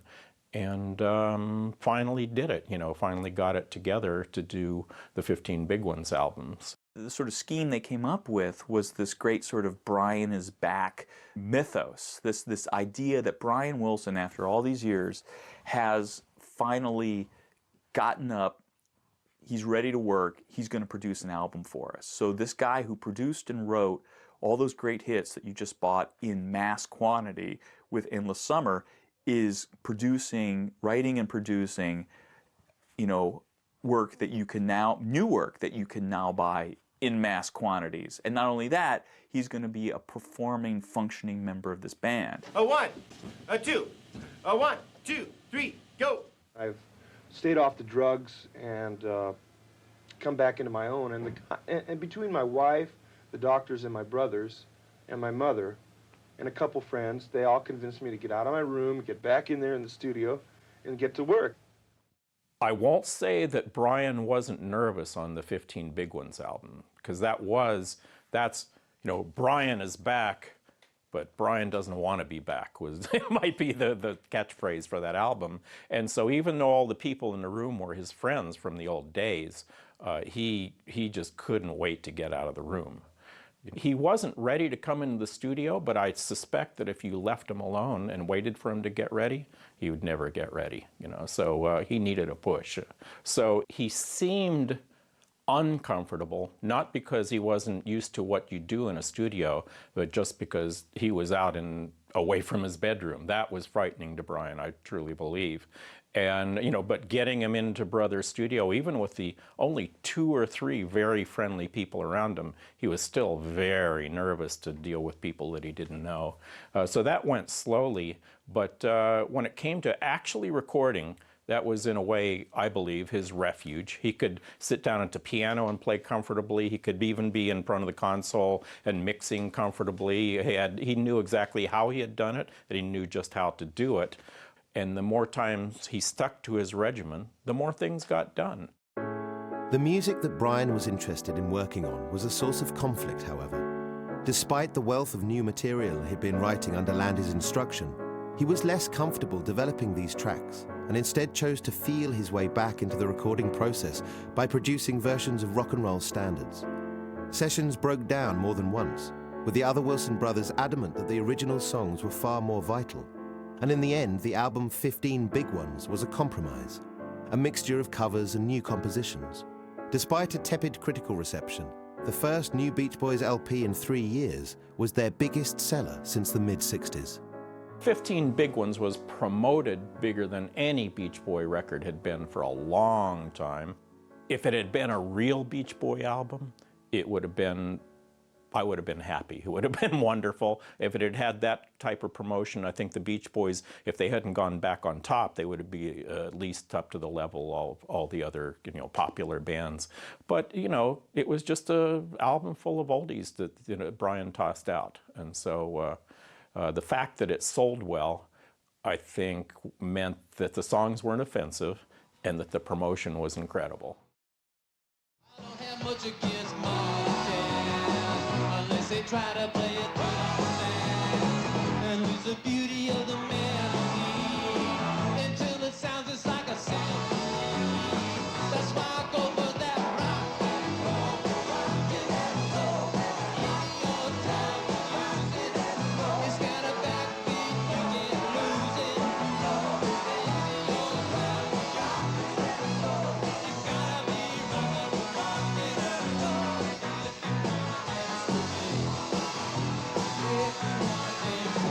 gotta be know, 15 Big Ones feels a little more like batting practice, you know, to use an American image of baseball.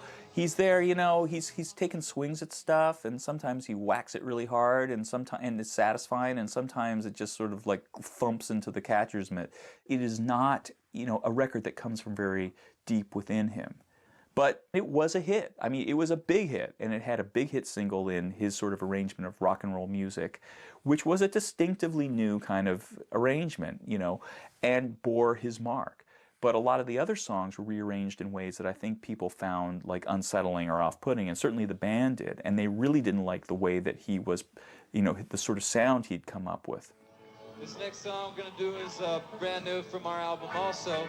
It was written by Brian Wilson, for sure, as most of our songs are. Fun is in, it's no sin, it's that time again to shed your load, hit the road on the run again. Summer skies in her eyes and a warmer sun is one for all for one, all for all of fun. Gotta get with it, gotta go through it, gotta go to it. Looking good. The revelations kind of come when you least expect them. They come, you know, I mean, he wrote a song called It's Okay, which is a very do-it-again kind of thing. It's nice. I like that song, actually. Had to Phone You sort of has it, but it's a very light, frothy record. It's okay to get out there and have some fun by yourself, maybe, or else with a special one. Good or bad, glad or sad, it's all gonna pass away. So hey, let's all play and enjoy while it lasts. Gotta get with it, gotta go through it, gotta go through it. It's Okay might be the one thing he did on 15 Big Ones, right? That actually there was some effort behind. I mean, every time I listen to that song, it ends up engulfing me in the joy that the intent is. It's like Do It Again Part 2. You know, it really, that particular track works quite well. But off the top of my head, I can't think of anything else on 15 Big Ones that really, you know, kicks my butt. The original Brian Wilson songs on 15 Big Ones are, I think, pretty ordinary. Nothing special. It's Okay is a good example, which is just okay. I mean, the vocals are really nice, and, you know, it's a nice production. But it's, you know, it doesn't just dazzle you. I think one song that's really telling is the one called That Same Song, which is a song about looking back on the songs that you grew up with and that you remember. And they even go back in music history to Gregorian chant and talk about the whole history of music. Well, back in time with just rhythm and rhyme, Gregorian chants were a real big thing.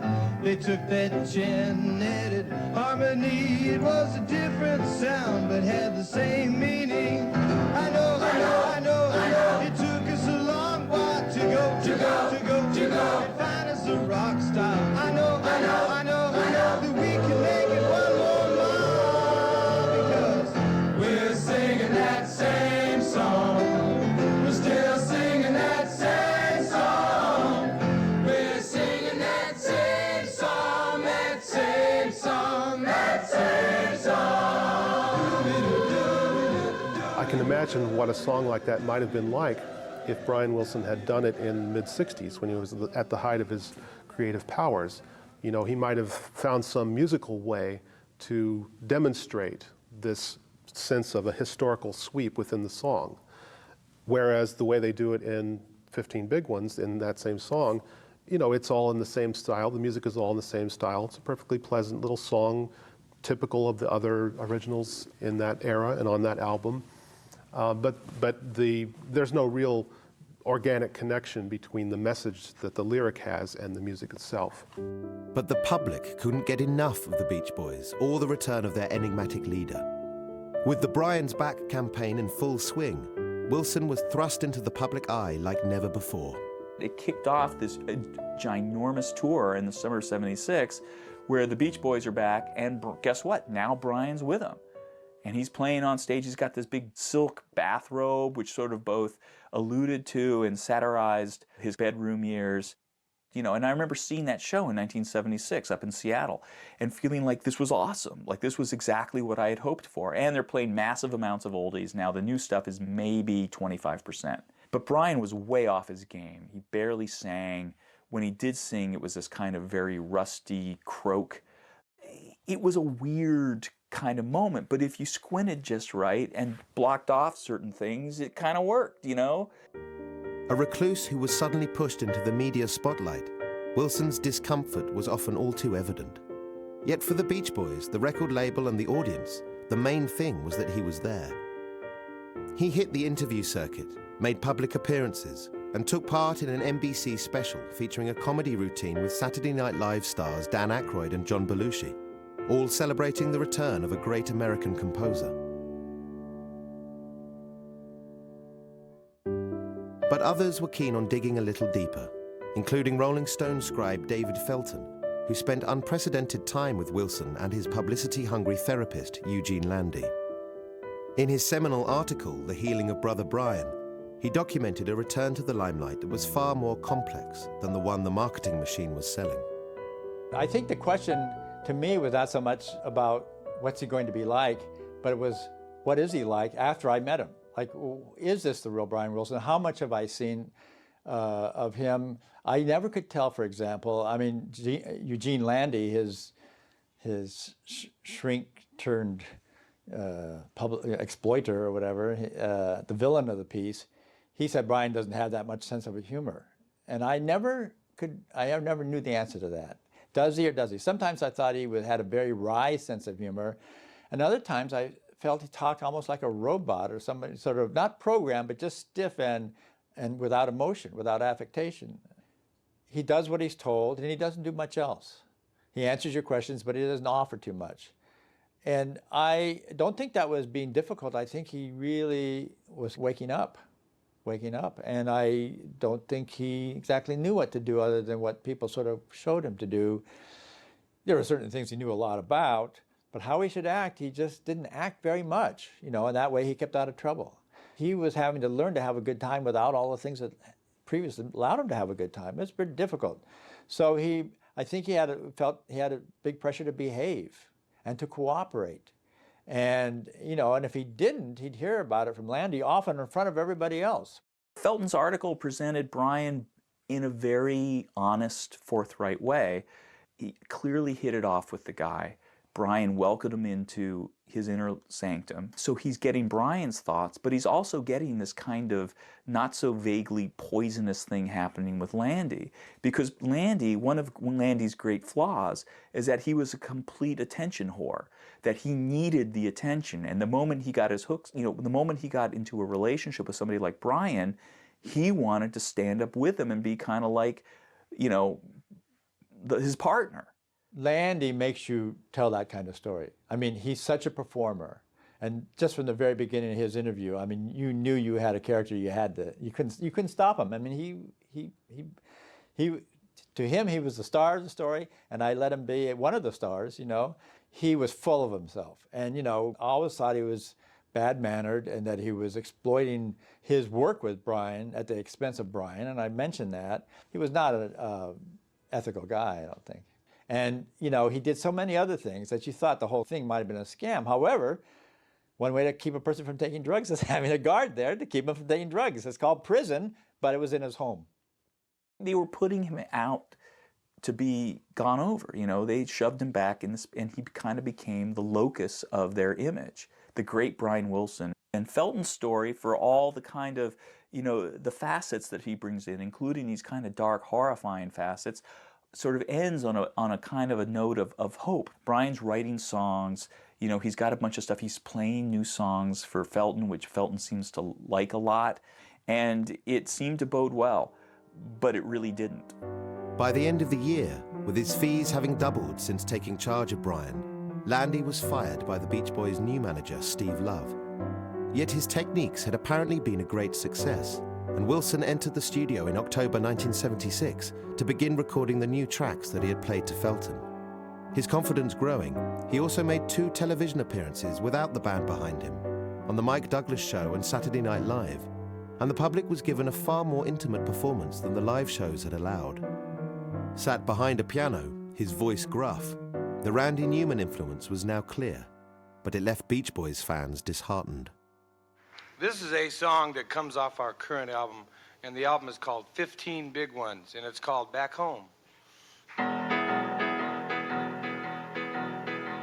Yeah, yeah, yeah. Well, I'm going back this summer to Ohio. I'm gonna seek out all my friends I've always known. When Brian appeared on Saturday Night Live, America just said, this guy ain't back. You know, if you've heard him sing Back Home, and I'm not going to do my impersonation, but, you know, in private, maybe sometime. But come on, man, that's not Brian Wilson's voice.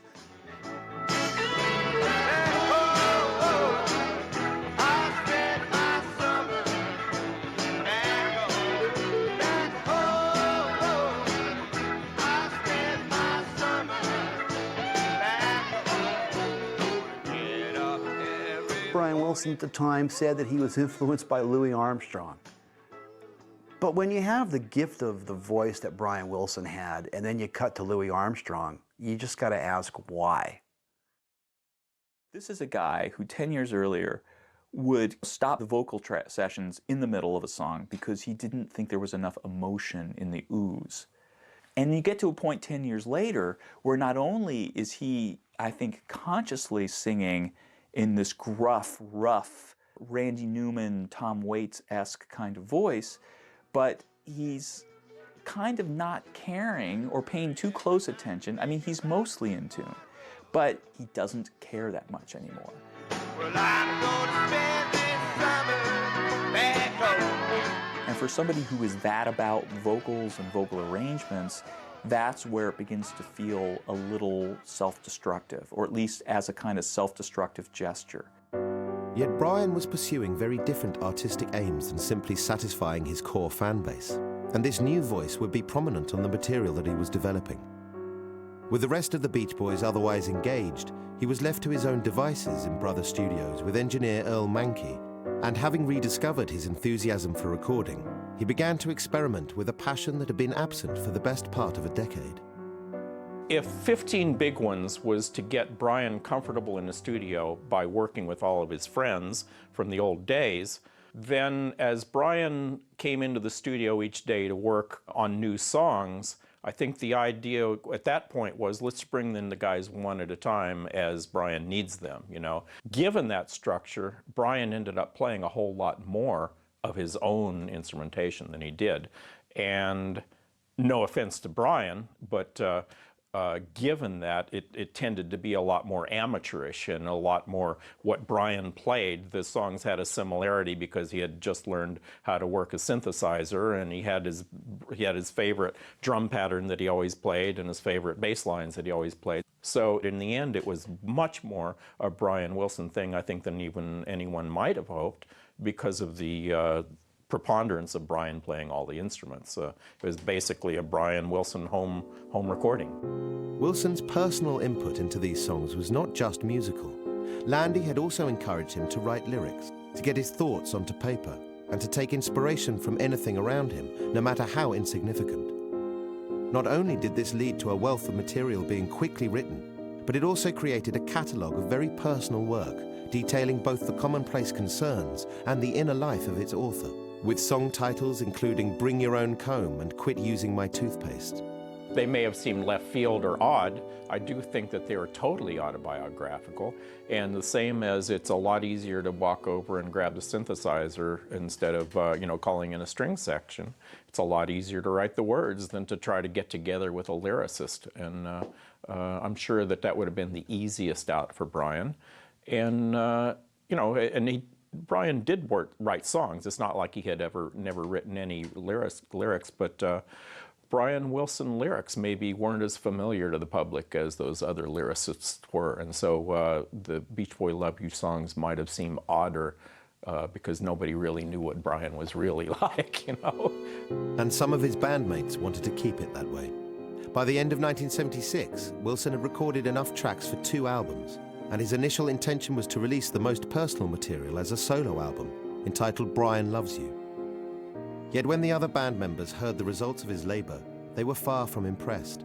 And although the resulted LP would bear the name The Beach Boys and feature the involvement of the entire group, like Pet Sounds before it, the album bore the mark of one very singular creator. My opinion of the Love You album is that it's a Brian record, and I guess it's because I know how it went down. It was a Brian record. He had no thoughts at all about being a Beach Boy. No, he didn't want to be a Beach Boy. No, he didn't want to do surfing songs for sure.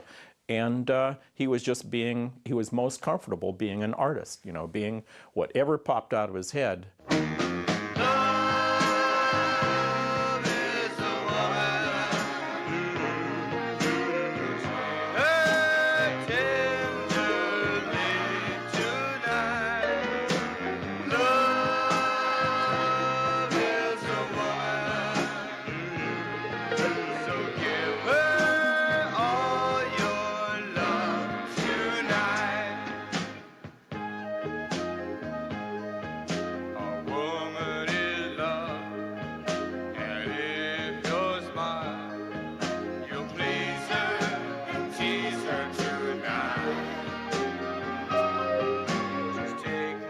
But nobody had confidence in that. When Mike and Al heard it as not being the Beach Boys things that they could do live on stage and promote, you know, the Beach Boys live show, they thought it was crap. But, you know, Brian was doing what he had always done. So tell her she smells good tonight. I think that Brian could have used a lot more support. Not just from business people that you would expect wouldn't ever give you the support. They never have any sensitivity, but especially Mike and Al. It wasn't just a lack of support. It was an antagonism towards them. You know, Brian would play something that he'd been working on that he was proud of, and you know, they'd look at each other and, you know, give back. You know, Alan would say to Dennis, he'd give him the finger underneath his palm, you know, when you hear the thing playing, you know, where Brian was trying to do his best, you know. And I felt like that was just a total lack of support. And I suspect it's still that way. And I don't see how Brian is going to produce in a situation like that. Is somebody gonna tell me why she has to hide? The most divisive album in the Beach Boys' entire catalogue, Love You was released in April '77 and polarised both fans and critics. Suffering from a lack of support from Warner Reprise and with no obvious singles to entice the nostalgia market, after all the Brian is Back hype, this bizarre record failed to match the success of 15 Big Ones. This music was unlike anything you'd ever heard before, and not in the good way. You know, I mean, not immediately anyway. It was so different, and it was played almost entirely on synthesizer. And you listen to it the first few times, and it's like, how weird and off-putting is this?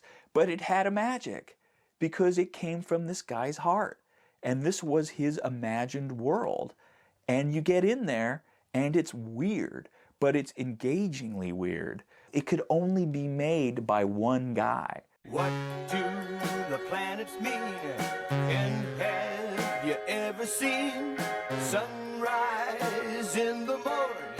It shined when you were born. Saturn has rings all around it. I searched the sky and I found it. It did sound childlike. It sounded very childlike. It sounded like cosmic nursery ditties in a way, and which I think it sort of is. There's a faux naive quality to it, or maybe just a naivete to the record. It sounds like a man who hasn't grown up, an outsider artist, maybe. There are moments where you sort of think about a Daniel Johnston. There are tracks by Daniel Johnston that are sort of have the same strangely childlike beauty and innocence to them. And so I think one almost does have to hear the album in that context. But at the end of the day, it feels like quite a happy record. It's not sort of troubled. I think it's one of the best Beach Boys albums, really. I think it's up there in its strange way. Constellations are stars that form animals, Leo and Capricorn too. Star bright, starlight, make this wish come true tonight. I take pride in it because it shows something that you would never see of Brian in your typical corporate presentation of Brian. You have to nail down your expectations of a Beach Boys song. You know, is it the old surfing fun thing with the, you know, rock and roll lyrics? Is it the production of Pet Sounds? Is it the simplicity and honesty of Beach Boys Love You, you know? If you're looking for a more arty record, then Beach Boys Love You is going to be that. And if you also know the backstory, oh, here's Brian, this crazy guy has been in his bedroom forever, and now he's coming out and doing some songs about watching Johnny Carson on TV. Well, you don't want to hear the big Pet Sounds production and external musicians doing complex parts. You want to hear Brian Wilson's voice crack while he tells you the story of Johnny Carson. You know, that's art. I don't know if Brian knew it was art, but but I recognize it. He sits behind his microphone.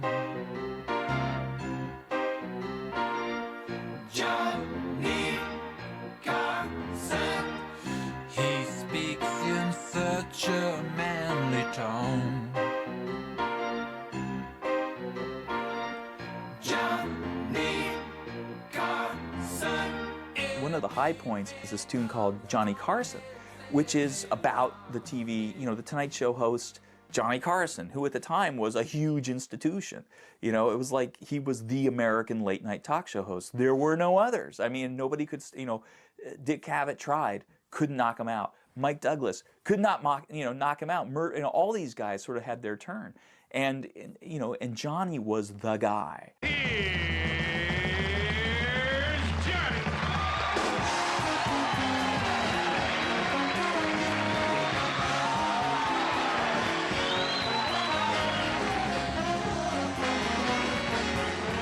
He's singing the song about this guy, and he's talking about how manly his voice is.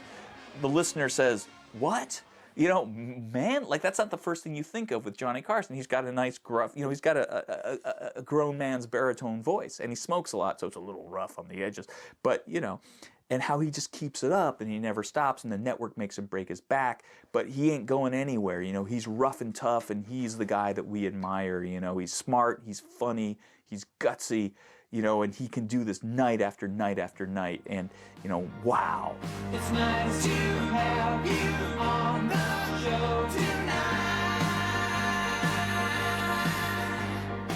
This guy's like a factory of brilliance as far as he's concerned. Johnny Carson, what a genius. He just cranks it out, cranks it out, cranks it out, which is what Brian has been told to do for his entire adult life. Crank it out, crank it out, crank it out. So he's given it up to the guy that can really do it without losing his mind.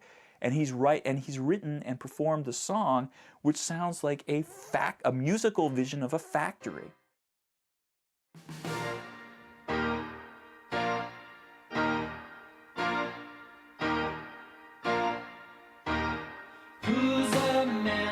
Because you like Brian Wilson so much, you know, his voice on Beach Boys Love You is this acquired taste kind of thing. You have to kind of force yourself to go into that, you know, as opposed to the way the Beach Boys records really used to hit you was boom, you liked it right away. You know, it wasn't this like weird challenge to kind of like it. The guy can really write songs still, obviously, but the way he chooses to present himself as a singer just loses me, you know, and I think loses the public.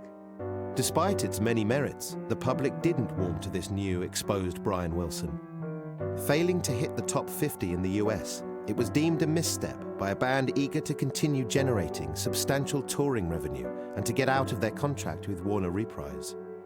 Still riding on the wave of creativity that Dr. Landy's therapy had inspired, since January 1977, Wilson had been busy working on more new material for the proposed LP Adult Child. Yet the lack of sales for the Beach Boys' Love You meant that this album would never materialize. Adult Child was really Brian Wilson starting to develop, and Brian Wilson starting to get good again. Life is for the Living, he goes back and he uses Dick Reynolds from the Christmas album, and who'd helped him with orchestration to the point where Brian was able to make Pet Sounds. He goes back and gets Dick Reynolds and does the arrangement on Life is for the Living. And the song, the lyrics mean something to people at that time. Life is for the living. Don't sit around in your ass, smoking grass. That stuff went out a long time ago. Life is for There was a definite move towards exercise consciousness and health food consciousness and the growth of that culture. And Brian was right on the cutting edge of that. Also, he tried to write this song, Still I Dream of It, for Frank Sinatra. And it was a really good attempt to write a song that Sinatra could have sang, and it was great. This is really good Brian Wilson music. And you know what? He's starting to lose that kind of bad edge to his vocals, and his vocals are actually starting to sound doable. Still I dream a bit of that happy day when I can say I've fallen in love. And it haunts me so, like a dream that's somehow linked to all the stars above. Young and beautiful. It was really the next step in Brian Wilson's development, because I think he's starting to write a little bit more about things that matter to people. And I think Brian was starting to grow. He actually has started to slim down. He looked better. And then gone. The whole thing is just a very eccentric collection of styles and songs and ideas, at which point they heard that and they said, game over, buddy. We're taking back, we're taking back the reins. It's like, get away from the vehicle, keep your hands where we can see them, and we're going to take this somewhere else. And at the time, maybe Brian was just as happy. Maybe that kind of affront to his creativity was too much like Smile. For less than 2 years, Brian Wilson had apparently been back. Yet in a repeat of 1967, the result of his labor was considered too distant from the band's original template and a threat to their mainstream popularity, and another album was abandoned. This time, however, a rift opened up at the heart of the Beach Boys. Carl Wilson and Dennis Wilson are the vote here, saying we need to stay creative. At the same time, Mike and Al goes, no, we need to focus on this stadium rock stuff. Our success is because of our old songs. So this psychic split happens, and what does Brian Wilson do? He tries to avoid it as much as he possibly can, and he ends up voting with Mike and Al. I think Brian knew that Mike was going to work harder and be a little more safer bet to keep the band alive than Carl, who was still getting messed up on drugs, and Dennis, who obviously, was still getting messed up on drugs too. So I think Brian voted with like the safer thing. But the thing is, the public grows tired of repetition, and this is what led them down the path of, playing Anaheim Stadium to playing county fairs today. Even if Mike Love may have seemed the safer bet as the leader of the band, his finger was typically far from the pulse of popular taste. Dennis Wilson had already been channeling his creativity into solo projects, and when sessions for the group's last Warner Reprise LP began, neither he nor his brother Carl attended. True to his vote, Brian Wilson joined his remaining bandmates to record what would become the Beach Boys' worst performing release since Sunflower, the MIU album. Whoa, whoa, whoa, whoa. Come into my heart. These guys, like workmen, decide, well, what's worked lately? Surfing songs, car songs, girl songs. And so they write this album worth of like lukewarm, half-hearted crap. And sometimes with Brian's participation, which is really sort of the tragic part. You see Brian's compositional credit on these things and hear his voice on the songs on this album, and it's just like, it's like a nightmare vision. It's been my secret passion to try it. In Captain Cook fashion, I can't deny it. I wanna spend my winters on the Kona coast in Hawaii. For years I saved my pennies and planned it. The great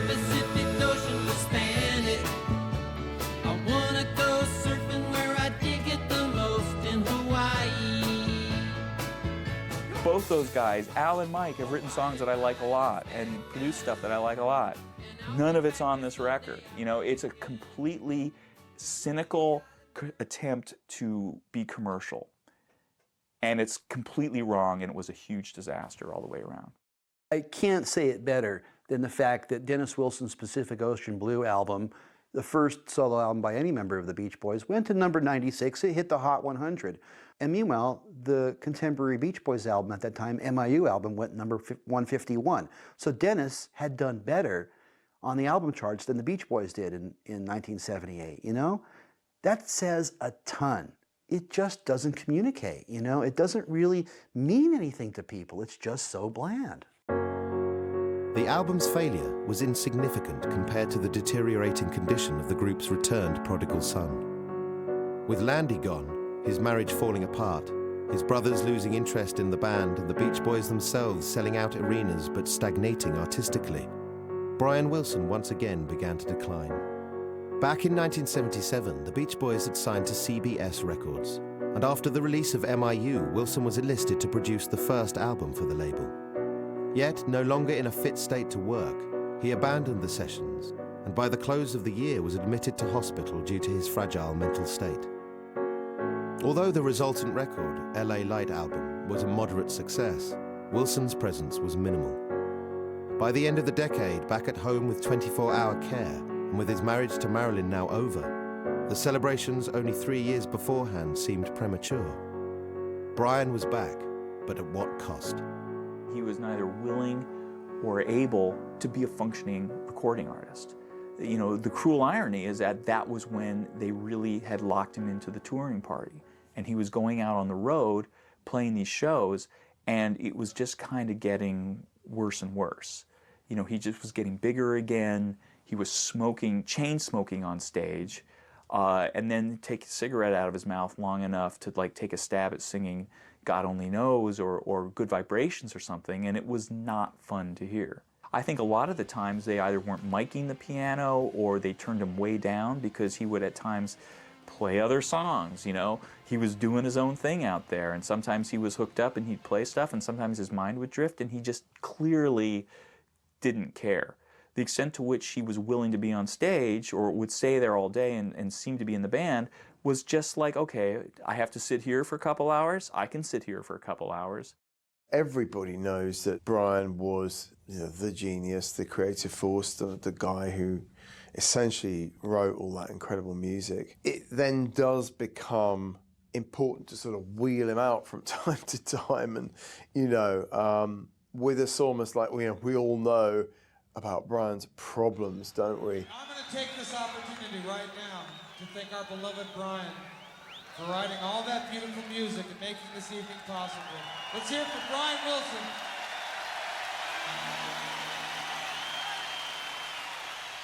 Almost a kind of slightly patronizing, like sort of wheeling out your eccentric uncle Albert or something. They can't really quite cut themselves loose from what Brian represents.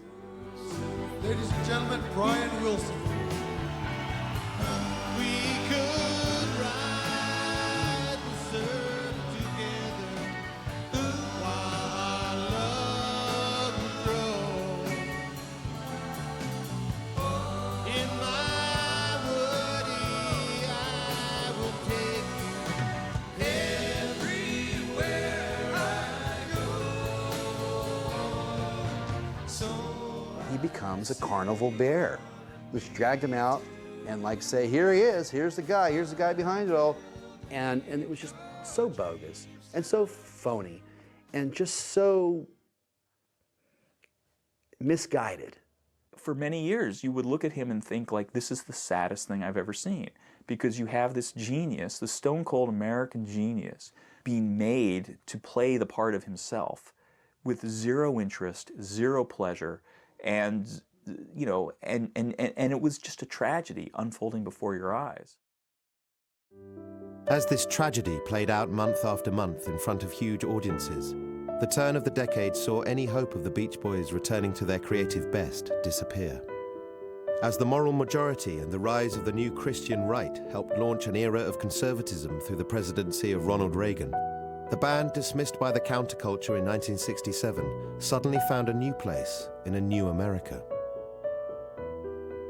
Come the 80s, you look at the Beach Boys and they absolutely seem to sort of stand for patriotic, white, Republican American values. The number of times they pitched up at the White House is bad enough, and then playing for Reagan, and I mean it's horrible. It just sticks in your craw. How can it not? And you see pictures of the Beach Boys in the 80s in their Puma socks and shorts and golfing attire, and you know, you realise they've just become these semi-retired sort of Santa Barbara millionaires, and it's just got nothing to do with rock and roll or pop culture anymore. It's just a business. One of the parts of this, and I think it was actually one of the saddest, most pathetic parts of it to me, was when suddenly they began to brand themselves as America's band.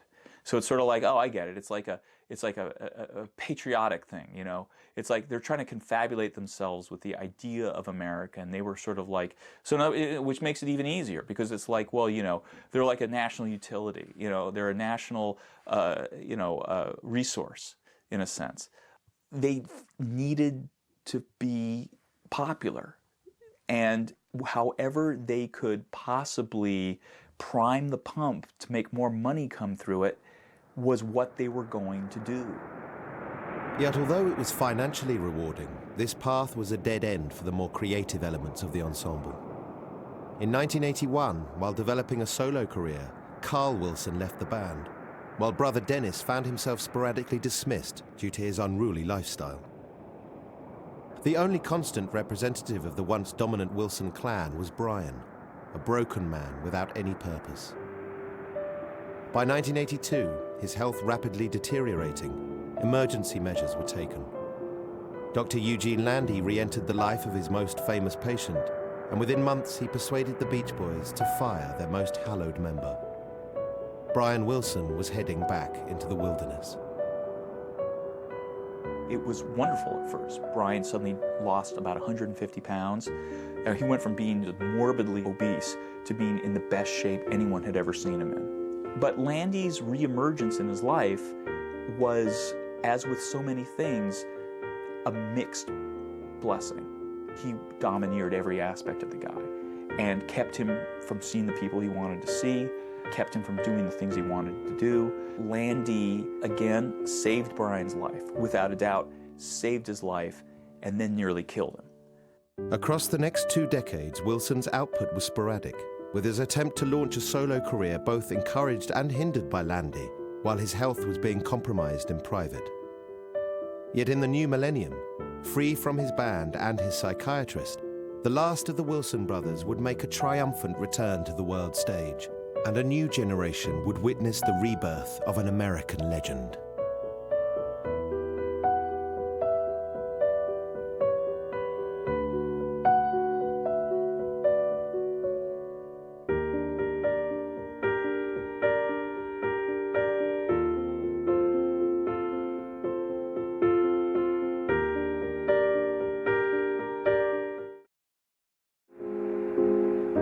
In the latter half of 1964, with the recent influx of British invasion bands dominating the American charts, Brian Wilson was working to a frenetic schedule.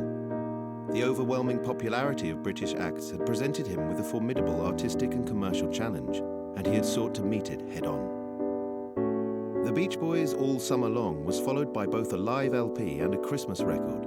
In a single year, the band had released no less than 4 albums. The pace started to bite, and it was the hated live performances that provided the final straw. On a flight from Houston during the group's winter tour, Brian suffered a fully fledged panic attack.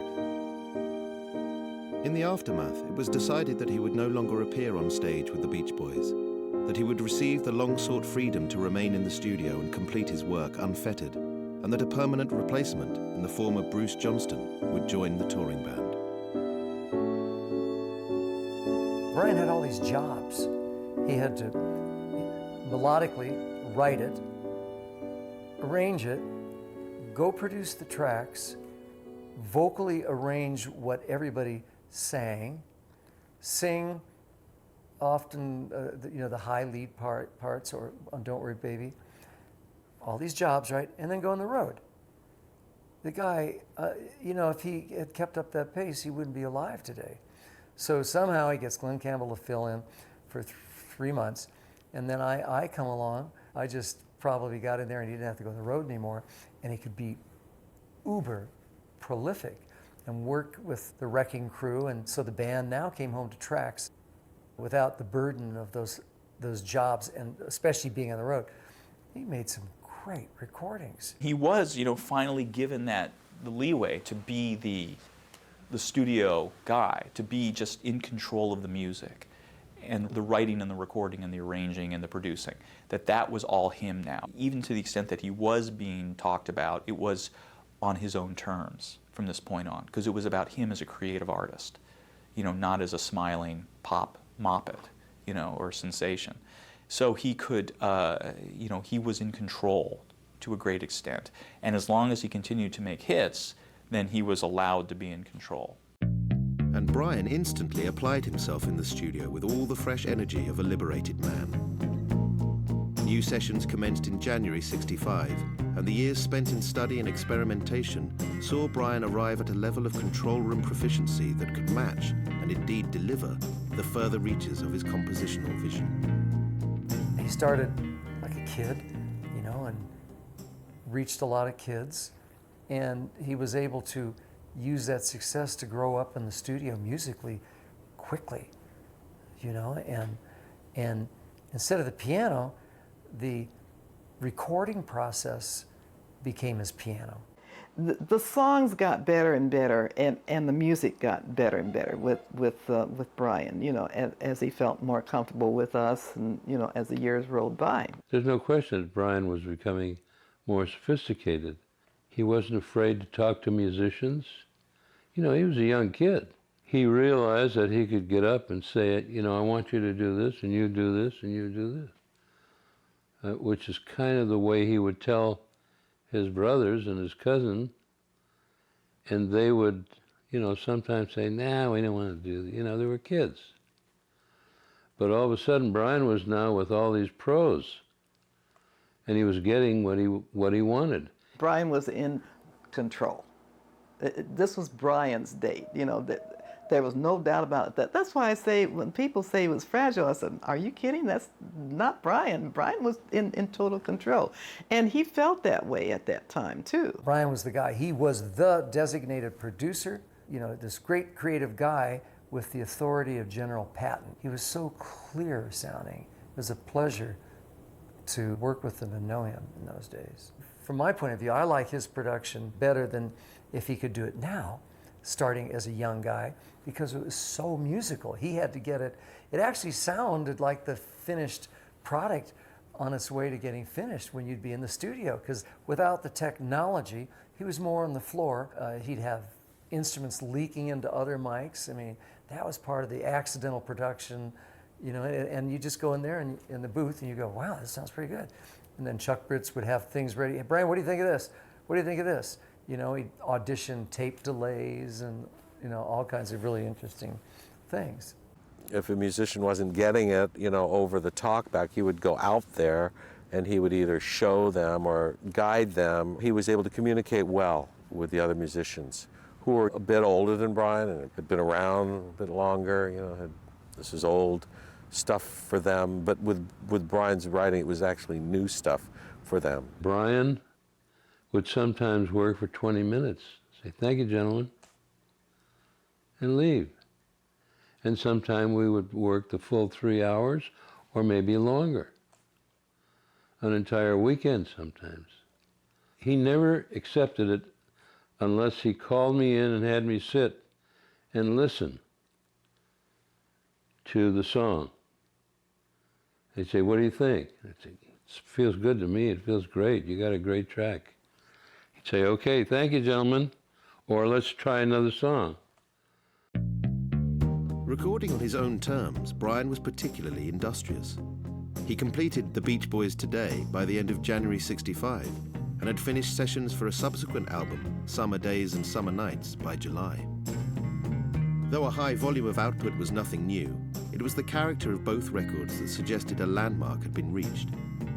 Much of the work, particularly on the second side of Beach Boys Today, departed from the scope of Brian's previous sound, while even the more familiar pop hits included unusual augmentations and sonic feints.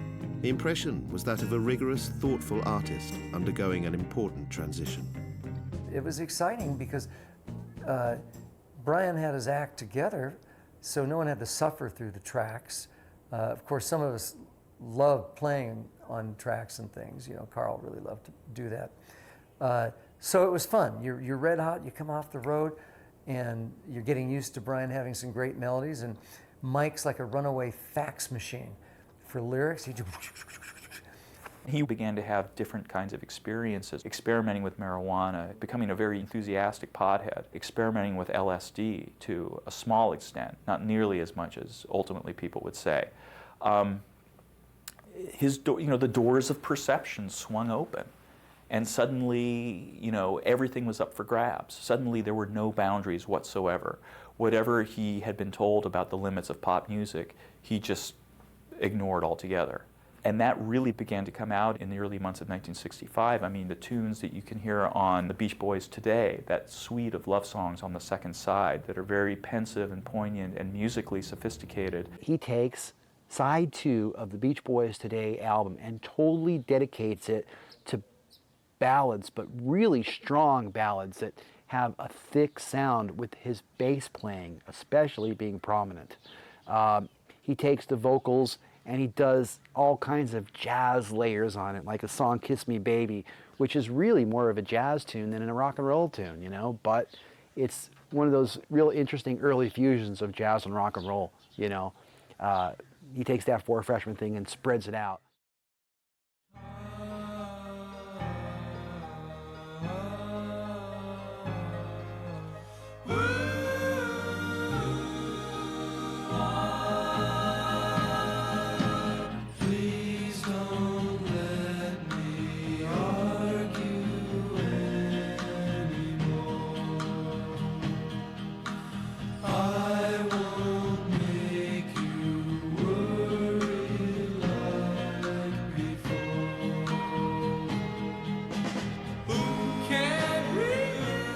In the introduction to Kiss Me Baby, you start to hear this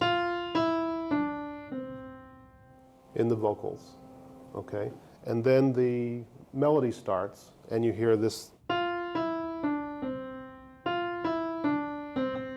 It's a simple little 4-note pattern, just going down a scale. But if you listen carefully, you start to hear that in all different ways. You hear it in the instruments, you hear it in the melody, you hear it in the backing vocals. And so it becomes this little idea that is the organic glue that ties everything together.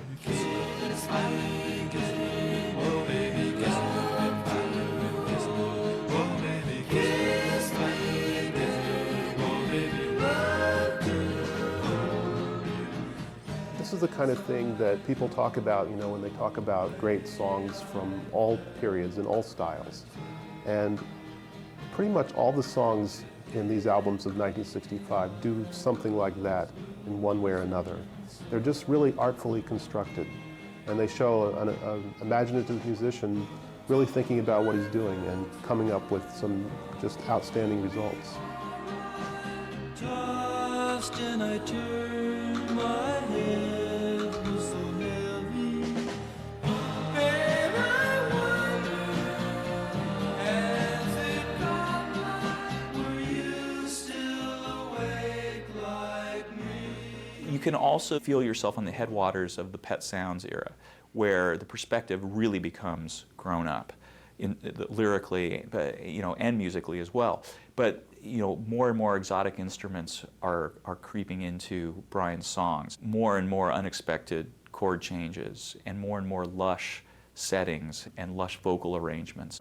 Pet Sounds is coming. There's a very disturbing yet interesting song in there called In the Back of My Mind. It's kind of all messed up. That's great. Not as a song, it's just great sonically. And you could hear, it's kind of, before you kind of organize all the pieces of it, you hear Pet Sounds coming in that. Probably no one ever talks about that. You got to listen to that track. I